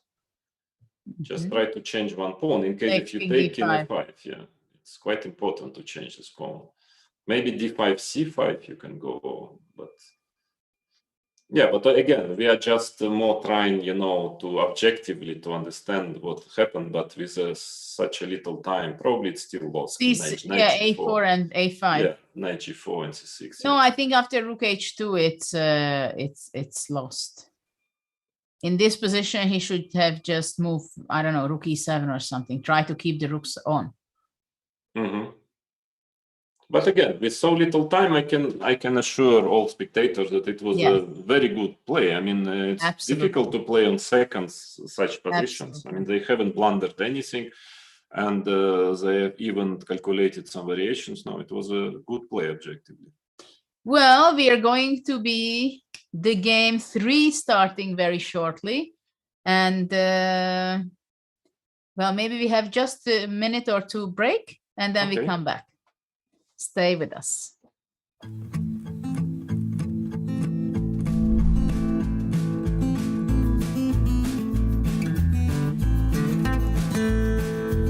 If the rook goes to f7, then there is still Hours on g4. So after king to f6 and king to f2, Tenemos el rey ahí n8 un poco mal, no podemos enrocar corto, Y también se enrocar... puede hacer, por ejemplo, alfil g4. Защиту. Но пока что они этого не делают. Играют ферзь d2, рокировка и теперь играют c4. Thank you so much for the lessons. Gracias por las clases. Gracias por las clases.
It's going to be Jan Nepomniachtchi versus Magnus Carlsen for the World Championship in November in Dubai. Brilliant candidate at the World Championship. Yeah, Nepomniachtchi, I mean, with It was a tense semi-final match between Magnus Carlsen and Jan Nepomniachtchi.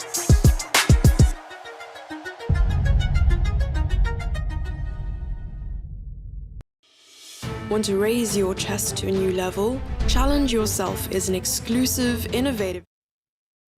Hi, welcome back. It's full of excitement at the Julius Baer Challenger Chess Tour finals is going on right now. We have a leader. Pragnananda is leading 2-0 in the 4-game match. So this is going to be just in a minute. They are going to be starting game 3. And Christopher Yu, who is fighting very well today and gave quite a few difficult moments for Prague, he is in a must-win situation. And he just started out d4. I guess some gambit is coming. I don't know if he's going to be playing a gambit, but he changed his repertoire from He's e4 just to playing very, very solid line.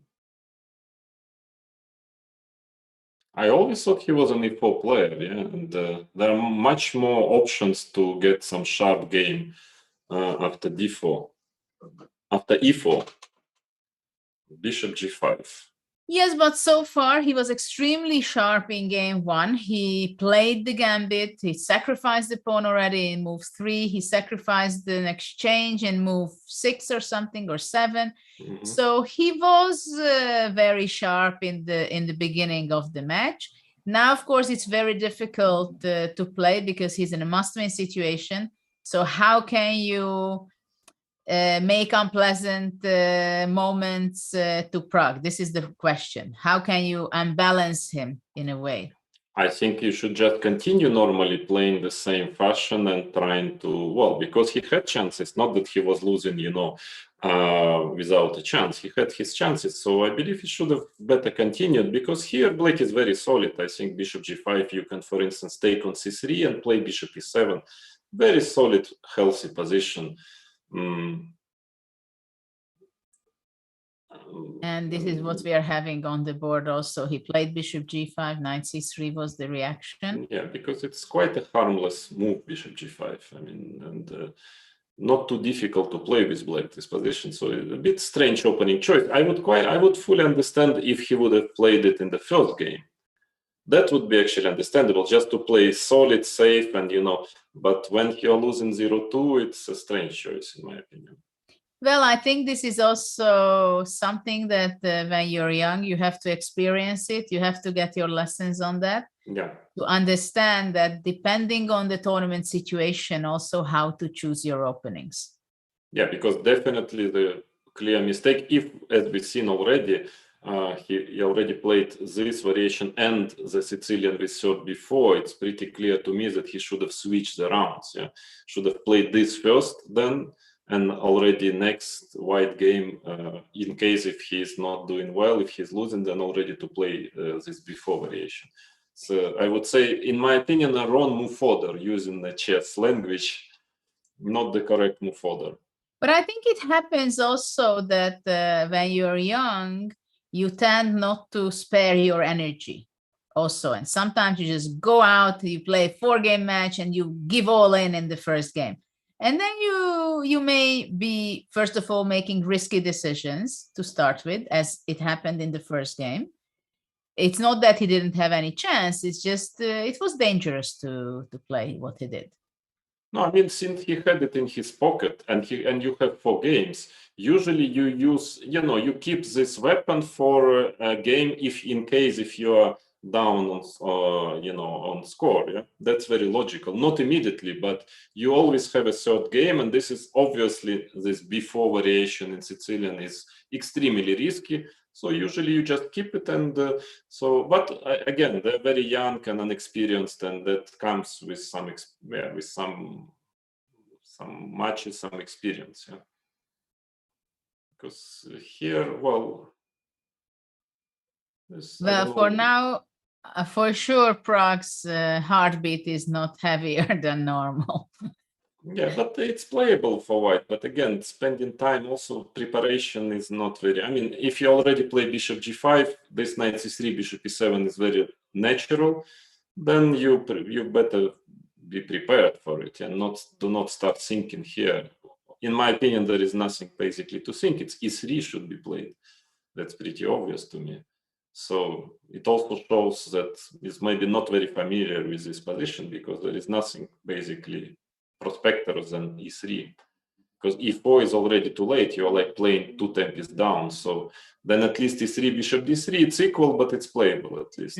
But he's spending too much time, which also means that he's not really into the position. So it's frankly, it's wrong opening choices for him today. If he would be more experienced and maybe make better opening choices, he would probably have chances, because as we saw today, even with suspicious opening choices, he still is fighting. Yeah, he was fighting well, and hopefully in this game he will still fight. But spending so much time on move 9 in such a simple position is not advisable. Yeah, this move should have been played in 3 seconds instead of 3 minutes, in my opinion. But okay. Yes, these are the small signs, how much you're aware of the typical patterns and understanding of the position. Yeah. Well, knight d7, I suspect, is very logical, trying to get e5, maybe, or b6, bishop b7. It's very, very logical and healthy way of playing.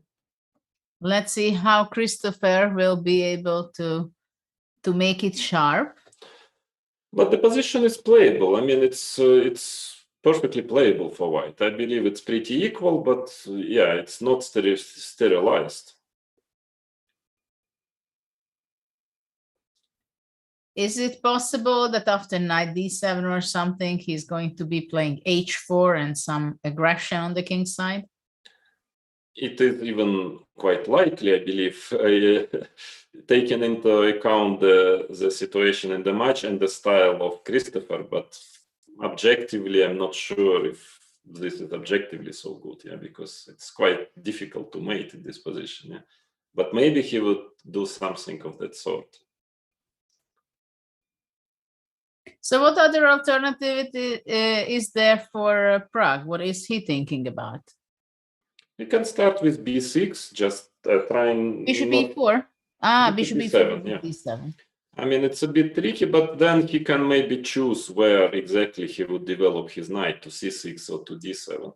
Another option is, of course, to play knight c6 immediately. It also makes a lot of sense, yeah, to start to play knight c6, trying to get e5, but yeah, maybe it's, I mean, let's say if white castles, maybe he has e5 already. With the idea in case of e5, d5, e5, e4, yeah. Just tactically trying to equalize somehow. Take and bc maybe. Maybe even rook d8, some move. I mean, it's quite tactical, but just trying to sterilize, you know, just trying to change many pieces, but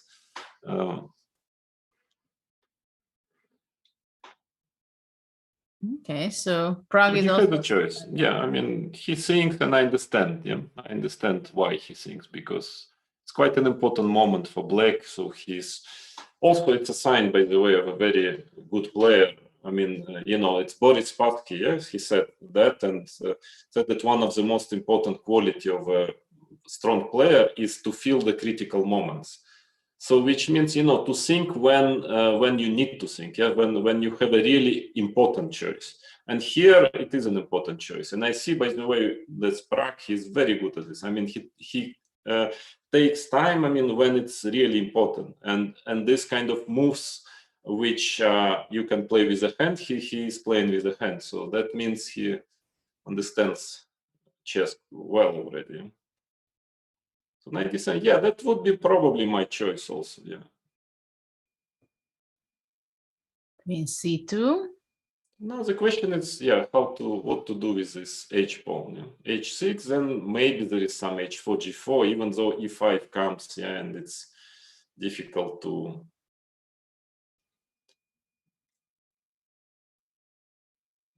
mate or anything. Probably objectively white should just try to castle or try to play, yeah, castle and then play positionally.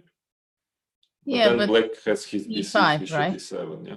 Yeah, or e5, only that e5, maybe white can, yeah, try to get d5 or even moves like rook e1, just, you know, kind of... I think probably Prague will go b6, bishop b7. That's a very solid way. Well, he did castle, did not go for aggressive moves like g4, h4, and probably he was right. Yeah, I think b6 is, yeah, it's healthy. Yeah, that's... Yeah, in this position, it is not going to be easy for white to create some difficulties for black. a4 yeah, maybe? because black's play is actually quite simple. Yeah, bishop b7, then a5 at some point. You really need to start creating some, you know, some problems for black, even if not objective, but at least practical problems. Because that's why I'm not very happy with this opening choice from Christopher, because it's not about that the position is equal. It's more that it's very simple for black. Yes, it's not going to be such a big challenge for black to, well, not even to defend, but it's just very difficult to create problems for black, right? Yeah, just at least a practical problem, because black is such a simple play, bishop b7. Yeah, now bishop b7, yeah. I guess he wants to play bishop e4 after bishop b7, and then it's just kind of, well, very... Yeah, we are having simple equal position, yeah. Yeah, check first, that's logical, king to h8, typical maneuver, bishop e4. I mean, nominally, white has a small plus, yeah, nominally, but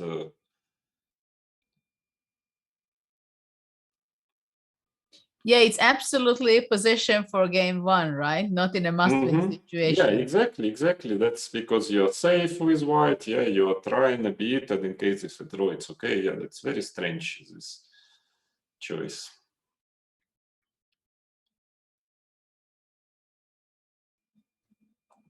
So what would I do now? I think, yeah, knight f6 is healthy. If No, knight f6, then you give away your e5 square.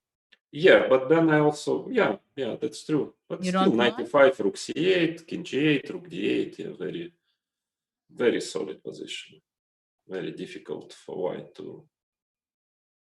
But also you can take a knight f6. Yeah, maybe that's even simpler. Yeah, just take on f1, knight f6.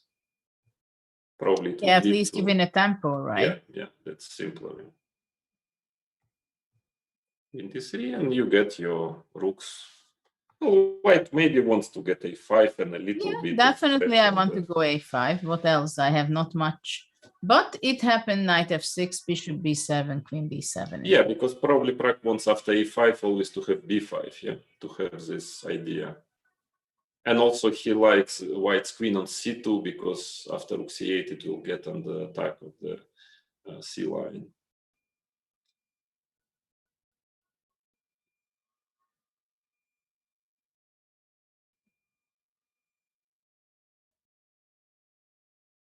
Yeah, not easy to create. Yeah, how to create threats to black.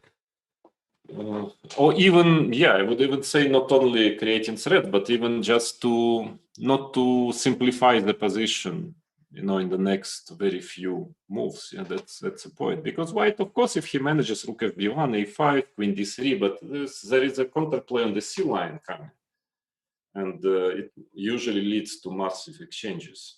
Knight e5. So now rook c8, king g8 makes sense also. Rook c8 is logical, and then even knight d7, you can always try to kick this knight out. Actually, you can go knight d7 immediately. Yeah, but rook c8 is always useful. Yeah, why not to start with just to ask the queen where the queen is going first? Maybe to d3.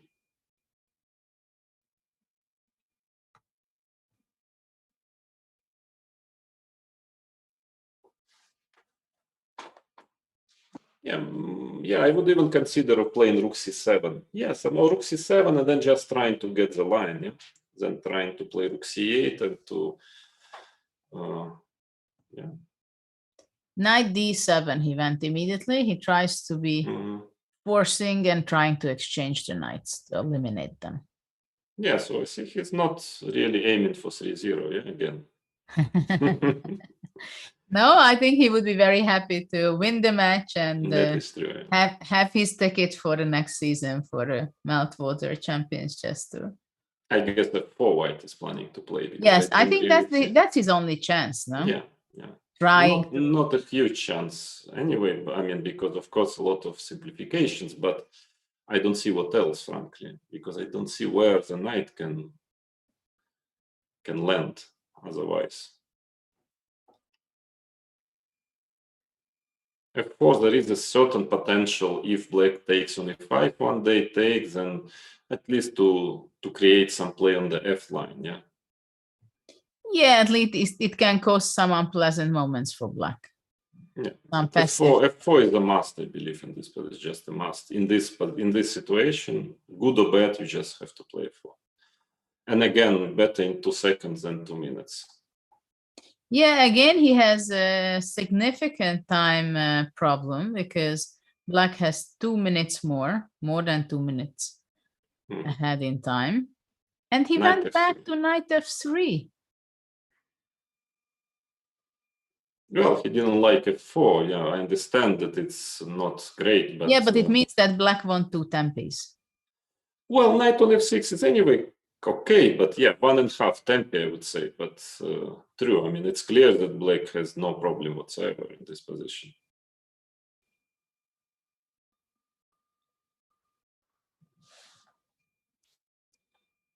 I mean, black can go c takes d4, c takes d4, queen d5. Yeah, or rook c7, rook c8, also cd4, cd4, rook c7, rook c8, just trying to get the line. Yeah. Very kind of simple chess, yeah.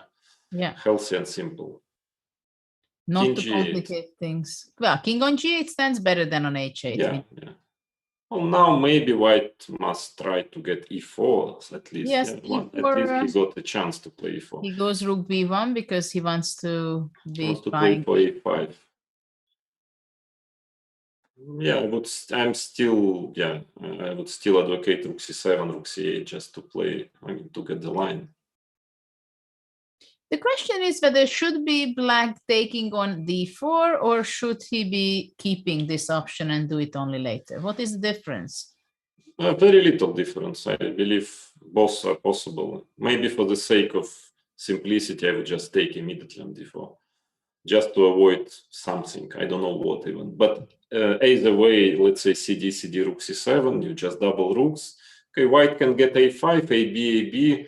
Yes, this pawn is nominally sort of slightly weak, but just two little pieces left on the board. C takes d4, c takes d4 is on the board, and rook b8. Rook Well, b8. he doesn't want to let a5. I don't think it's actually because after a5 he wants to go b5, right? Yeah.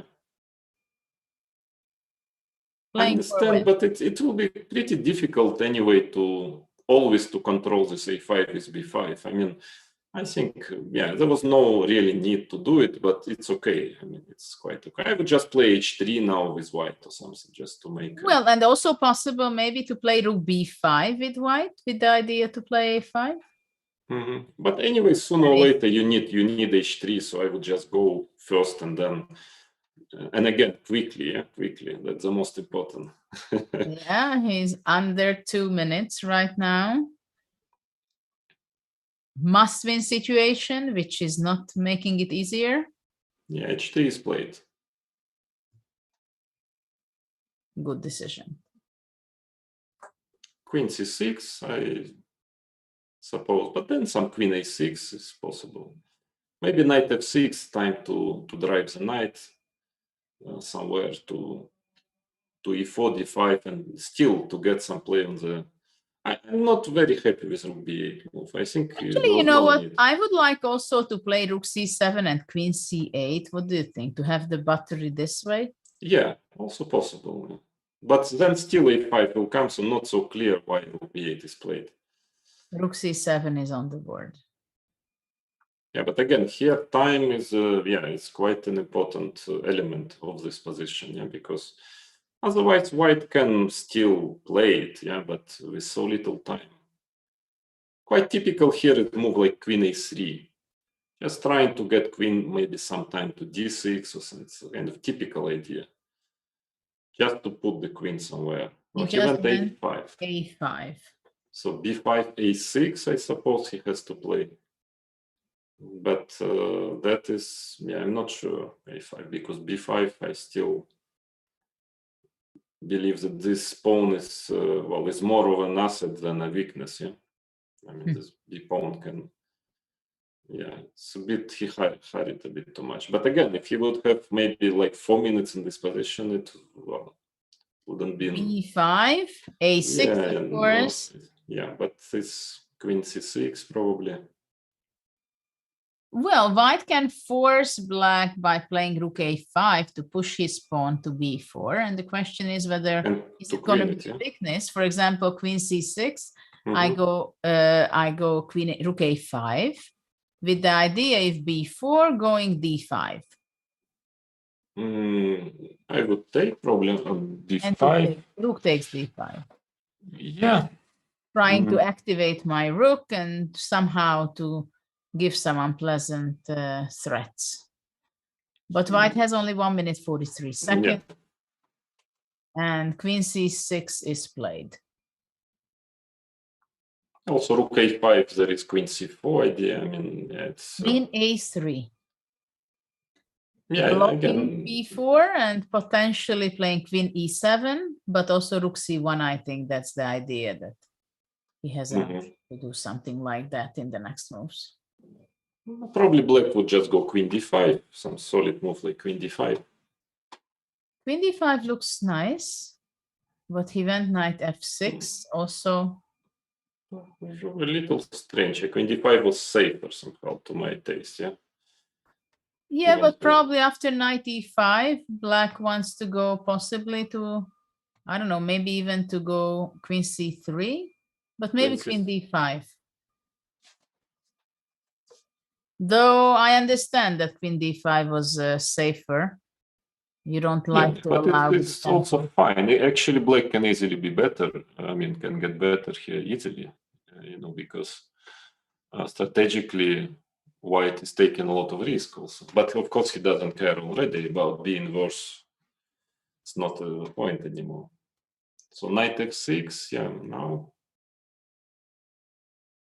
Well, white can go rook c1, queen goes away to b6, let's say. Yeah, but you better, I think, keep all rooks, especially since you White need is to going win. Yeah? down under 45 seconds. Black has a minute advantage. Oh, of And course, no- queen c3 is a principal move, but maybe not needed. Yeah, you need to Queen b6. calculate some. Queen b6. Queen b6, also good. Yeah.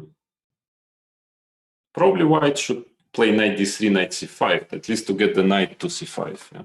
But I'm not sure you will be able to reach to c5 after knight d3, knight d7. You want to go to knight e4, d4, yeah. and try to reach out to c3 possibly. Yeah, rook b3 or queen b2. I mean, at least to keep the tension on the Yes. board. Yeah.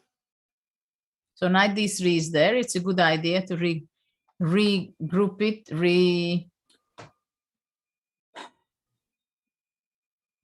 Now, at least just to keep it going. transfer it to c5.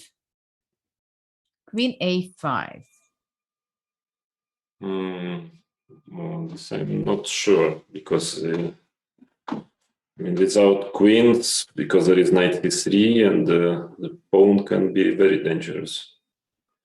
I mean, strategically, I see what he wants to do. He wants to exchange queens, put the knight on b4, and then slowly maybe try to push the center. But yeah, but for the moment, to defend the b5 pawn is not so simple. I think knight c3 is actually a nice way. Or take knight c3, just you are attacking and defending at the same time. Yeah?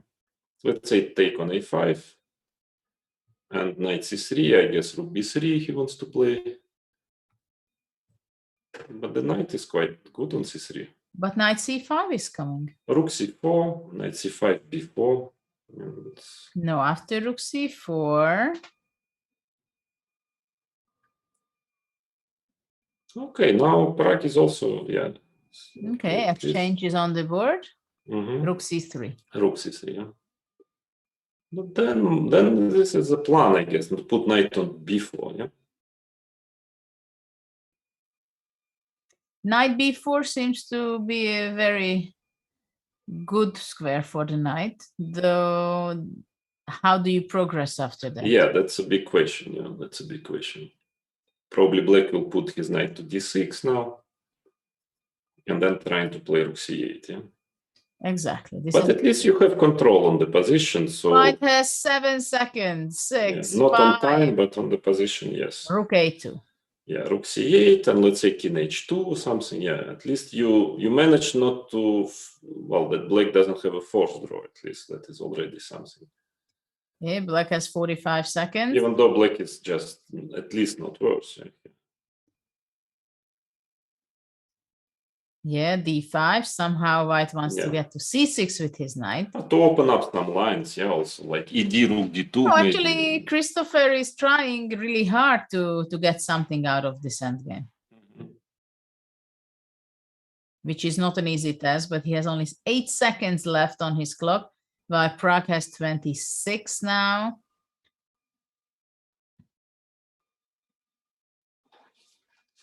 Let's see how I he's don't know. going to react. E takes d5 looks very healthy. I mean, also for Prague, it's probably better not to think for too long. Yeah, I thought rook d2 was a better idea. Yeah, I thought that because now rook c2. Black wants to simplify, and he will. He will simplify. Probably takes and rook c5. Knight b4 again. Yeah. Yes, but then the knight is pushed back, right? Yeah, no, black is totally safe. King e7, king e6. The knight on d6 stands perfectly great in the defensive mode. King comes to e6, has activity. e4. Not sure if you cannot just take on e4, no? Yeah, And that's a play good rook question. c4. To take and play rook c4, right? Rook c4, yeah. Attack the I don't b4, really- and I after don't that really just see go out. what's And wrong he, with it, yeah. and he took it. Yeah, I mean, that seems to be a blunder. But anyway, there are very few objectively chances to win it. White is going down in time. 5, 4, 3, 2. Just going to make a move. Gave a check on d5. King f8, super safe. Yeah, super safe. Yeah, just to... Rook b2, probably knight d6 will be the move. Already with an extra pawn and 24 seconds on the clock. Christopher is struggling with his time. And even more important with his position. Yeah. That's true. Knight b6? Rook c6, I think, in the worst case. Yeah. Rook d4. Well, well, it is very difficult. well, he still has some little chance just due to this a6 pawn that, you know, it can... yeah, but The only chance is if black blunders. And as we saw, Prague was so stable during the whole journey of his in the last 3 days. Mm-hmm. Checking d7. Hard to come up with something creative in this position with white. Seconds on the clock and the pawn down on the board. Yeah, I guess he will repeat moves, yeah, because otherwise he's just going to lose, and it's always better to make a draw than to lose.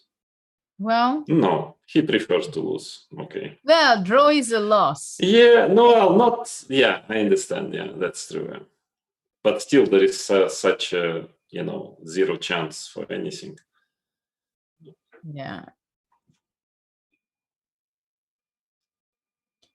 But of course, he's optimistic, young man, still dreams, doesn't give it up. Yeah, no, it's normal. Yeah, it's of course it's okay. Yeah. Some little traps. Yeah, small trap here and there. Knight can jump and give a check, taking a rook if black would choose the wrong direction. But Prague is too stable for that to blunder something. Again, white is going down in time. I guess rook c5. The knight is completely out of play by now. Of black. Knight black f5, for example. Yeah, b4 or something. b4. I mean, black has so much control on the position, yeah, that it's... And he's not taking any chance. Yeah, excellent. I mean, excellent. Of course, it's simple and so on, but it's excellent how he manages his pieces. Yeah, Prague, that, you know, it's like full control, full. No chance, even to. So it's very nice. Even if, again, it's not too difficult, but. Yeah, but we know exactly how difficult it is to win a winning position and to keep control in such a stressful situation when he's just few minutes away from really winning the finals for Prague. Yeah, king d5 probably. There's some tricks here and there. Black can't really go wrong, but still he has to make some few good moves in order to collect the victory. All his pieces are incredibly safe. Very, everything is protected twice, you know, Super safe, yes. Just in case you protect twice every piece, yeah. B3. Yeah. And okay, actually still black some forks, proceeding. some forks here and there. Well, when you have a pawn on b2, it's difficult to fight against the pawn on b2, and then followed by knight c4. He goes knight c4. Also possible, even more straightforward. He's going to take on take and b2. That is really difficult.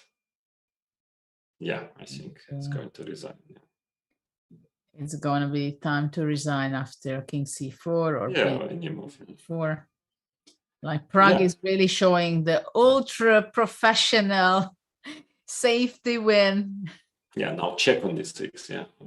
No, he takes the pawn first, and now he goes b2. Yeah.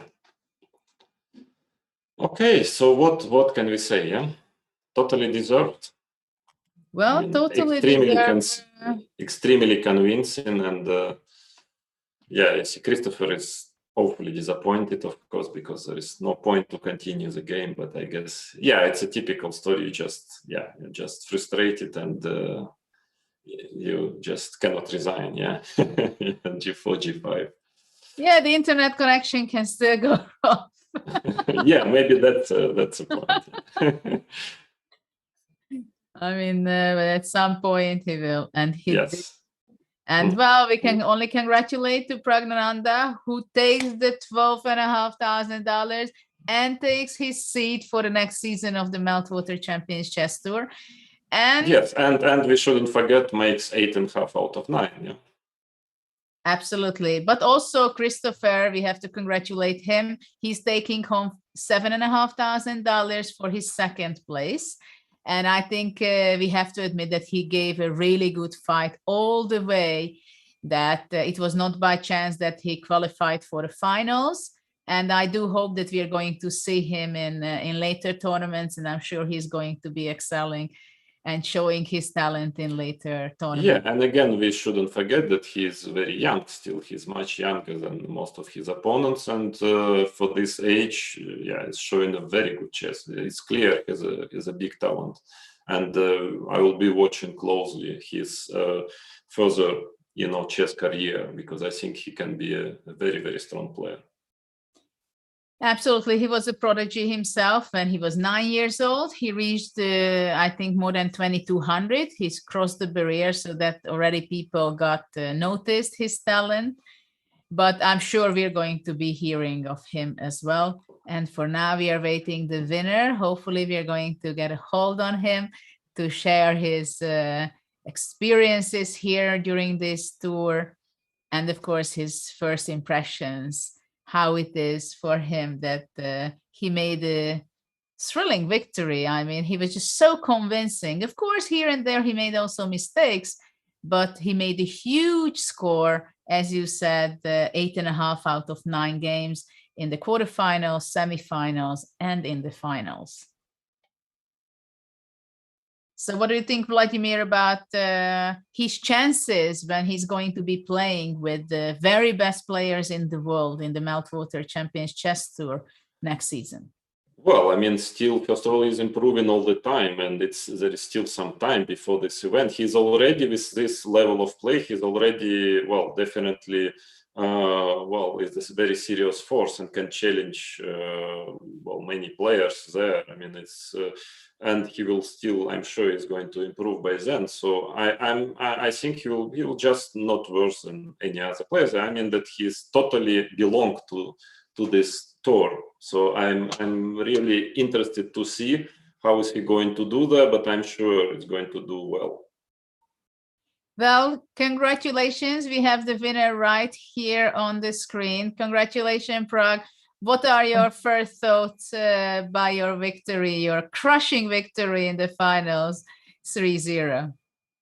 I'm very happy. I want to thank you and Kramnik sir and sponsor Julius Baer, Chess24, also Gelfand sir, for this just great opportunity. I'm just very excited to play in the Meltwater next season. Well, I'm sure about that. What was your feeling about first game when Christopher went with this 3b4 gambit, sacrificing the pawn?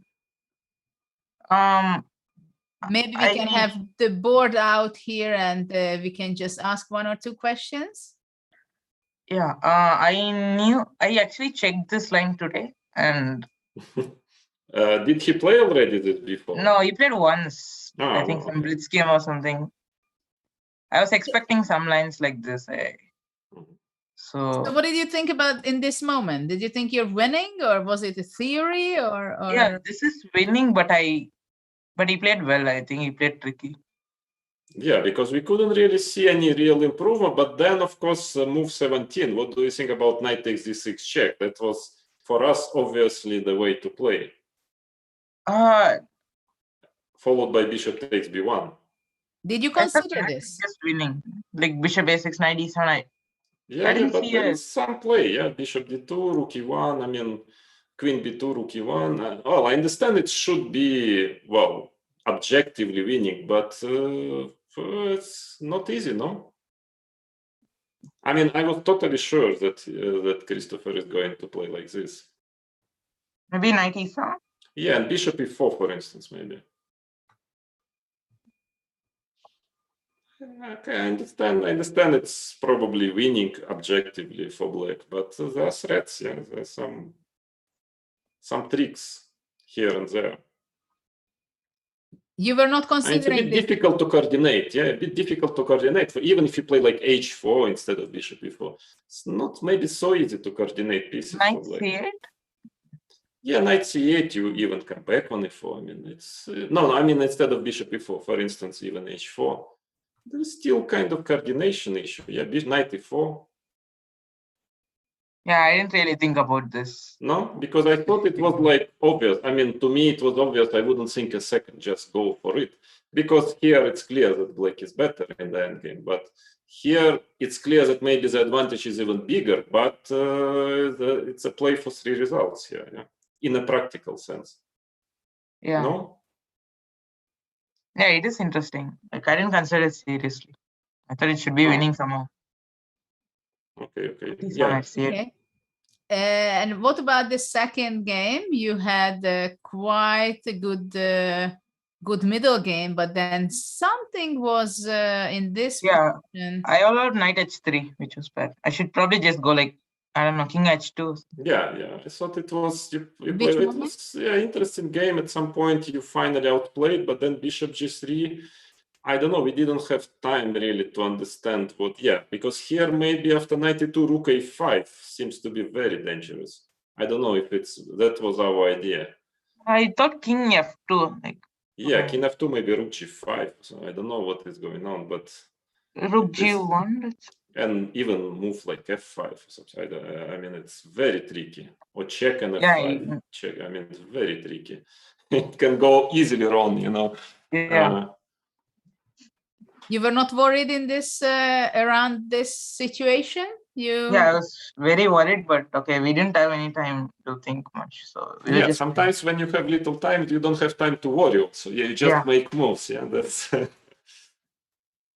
Well, anyway, you fought extremely well, and you played some amazing ideas, amazing moves, amazing score.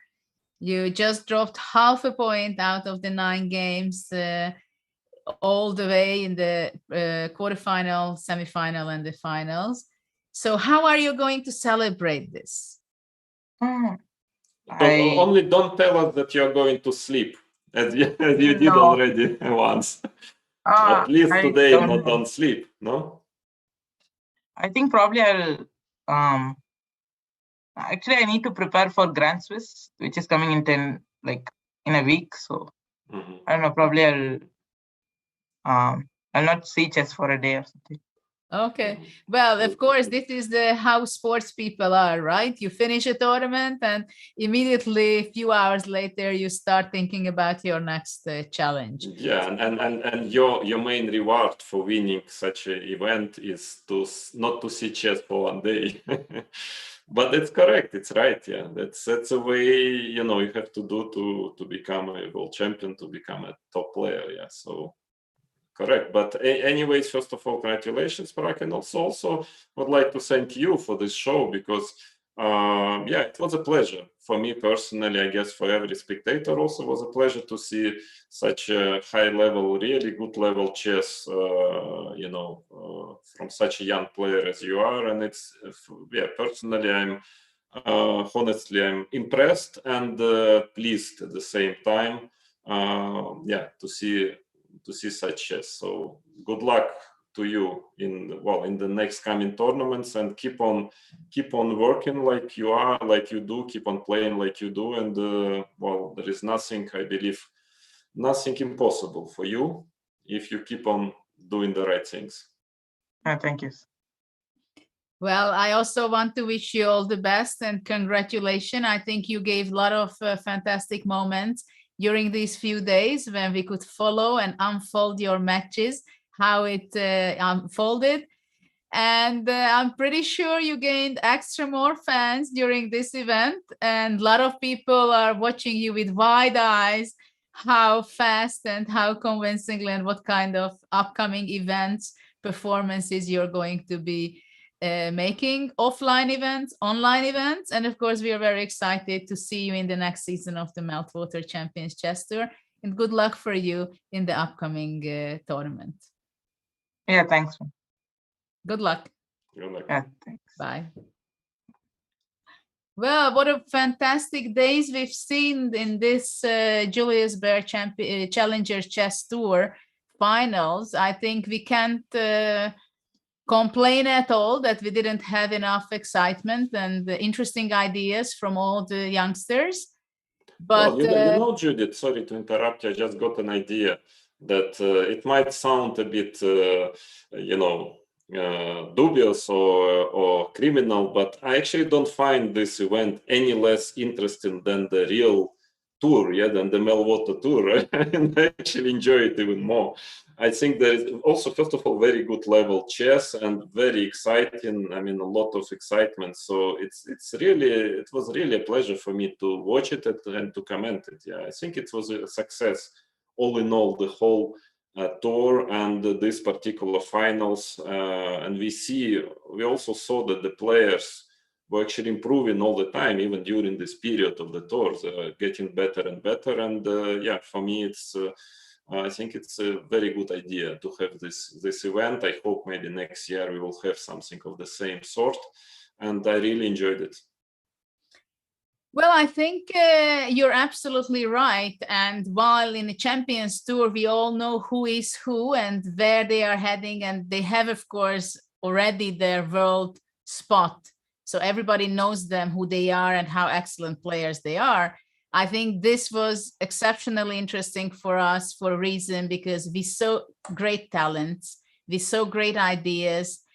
And as we are parents also, we see all these great potentials in these girls and boys, I think, that how they can reach the maximum of their ability. And it was really nice journey together with the trainers, Artur Kogan, Surya, Huifan, Anna Muzichuk, Gelfand, and help me out with the trainer who I'm missing, Yu Wenjun also. Yeah.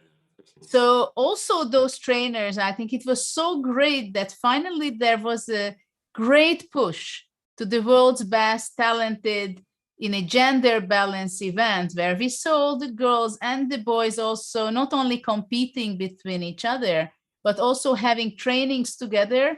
And we were trying to motivate them in a way that wherever they are standing on the ladder, they have to reach higher, and if they want to reach better, then they should work for it. And this is what I think all our coaches supported them and gave them advices how they can do that. And I think mentoring is one of the most important for young generation, because of course they have their own ideas, but when you say one or two guidelines, they may even take it, and if they can implement sometimes they even listen to it. Yeah, that's true. I mean, rarely, but sometimes. and actually, it can be very, very useful, those, because I personally, for myself, I can tell that the most valuable ideas were, I managed to learn from, these famous players, all the generation, and, just one little sentence. And it was changing a lot in my mind, that at the young age, I all of a sudden I would understand something very important for me. So I'm pretty sure, we had, the all boys and girls, they had a few moments like that. and that's already worth making the whole event. And also, yeah, we shouldn't forget that in this our days there are not so many tournaments, so it's also very important that all of them, they had a chance to get a very good practice, again playing with the best players, playing with tension, playing with certain pressure. That's also important. It's not the same like just playing blitz on internet. Okay, you win, you lose, who cares? So so for them this year was not lost, and that is also in the practical sense that they definitely had a lot of chances to improve, and I think most of them have improved during this year, and I will be really following all of them, especially of course my boys and girls, and I wish that they manage to realize whatever is their potential. But it's very important to try to feel that you're improving, that you understand more, that you are having better results, and that was the goal actually of the whole event. Well, here I think we're going to say goodbye. Before that, I would like to thank the Julius Baer, who was the main sponsor of the event. We created also $100,000 prize fund for the 4 challengers tournament and the finals.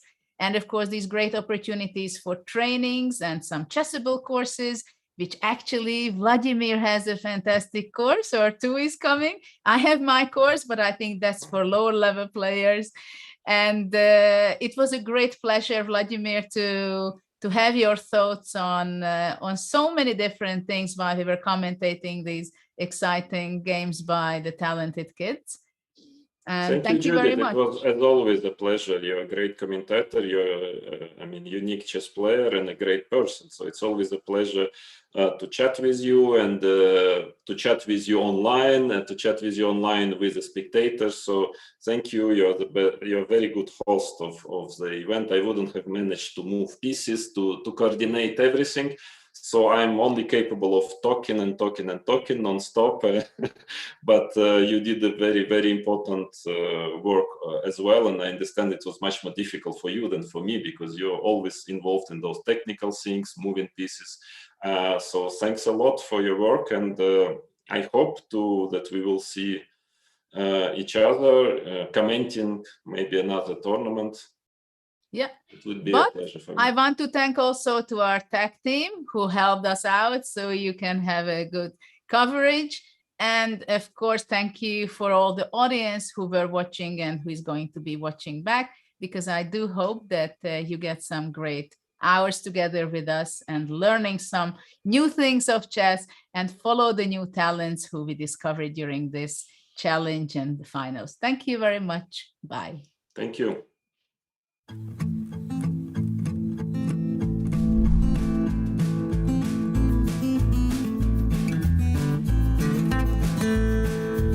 If the rook goes to f7, then there is still Hours on g4. So after king to f6 and king to f2. Tenemos el rey ahí en e8 un poco mal, no podemos enrocar corto, Y también se puede hacer, por ejemplo, alfil g4. Защиту. Но пока что они этого не делают. Играют ферзь d2, рокировка, и теперь играют c4. Thank you so much for the lessons. Gracias por las clases. Gracias por las clases.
Want to raise your chess to a new level? Challenge Yourself is an exclusive, innovative experience designed for Chess24 Premium members. Train like a champ, with a unique set of lessons prepared by the coaches of the challengers. Boris Girlfriend and Co. will help you improve your chess. Play a champ. Play a grandmaster each day in Banter Blitz. Take advantage of this incredible opportunity from June 10th. Go premium and challenge yourself.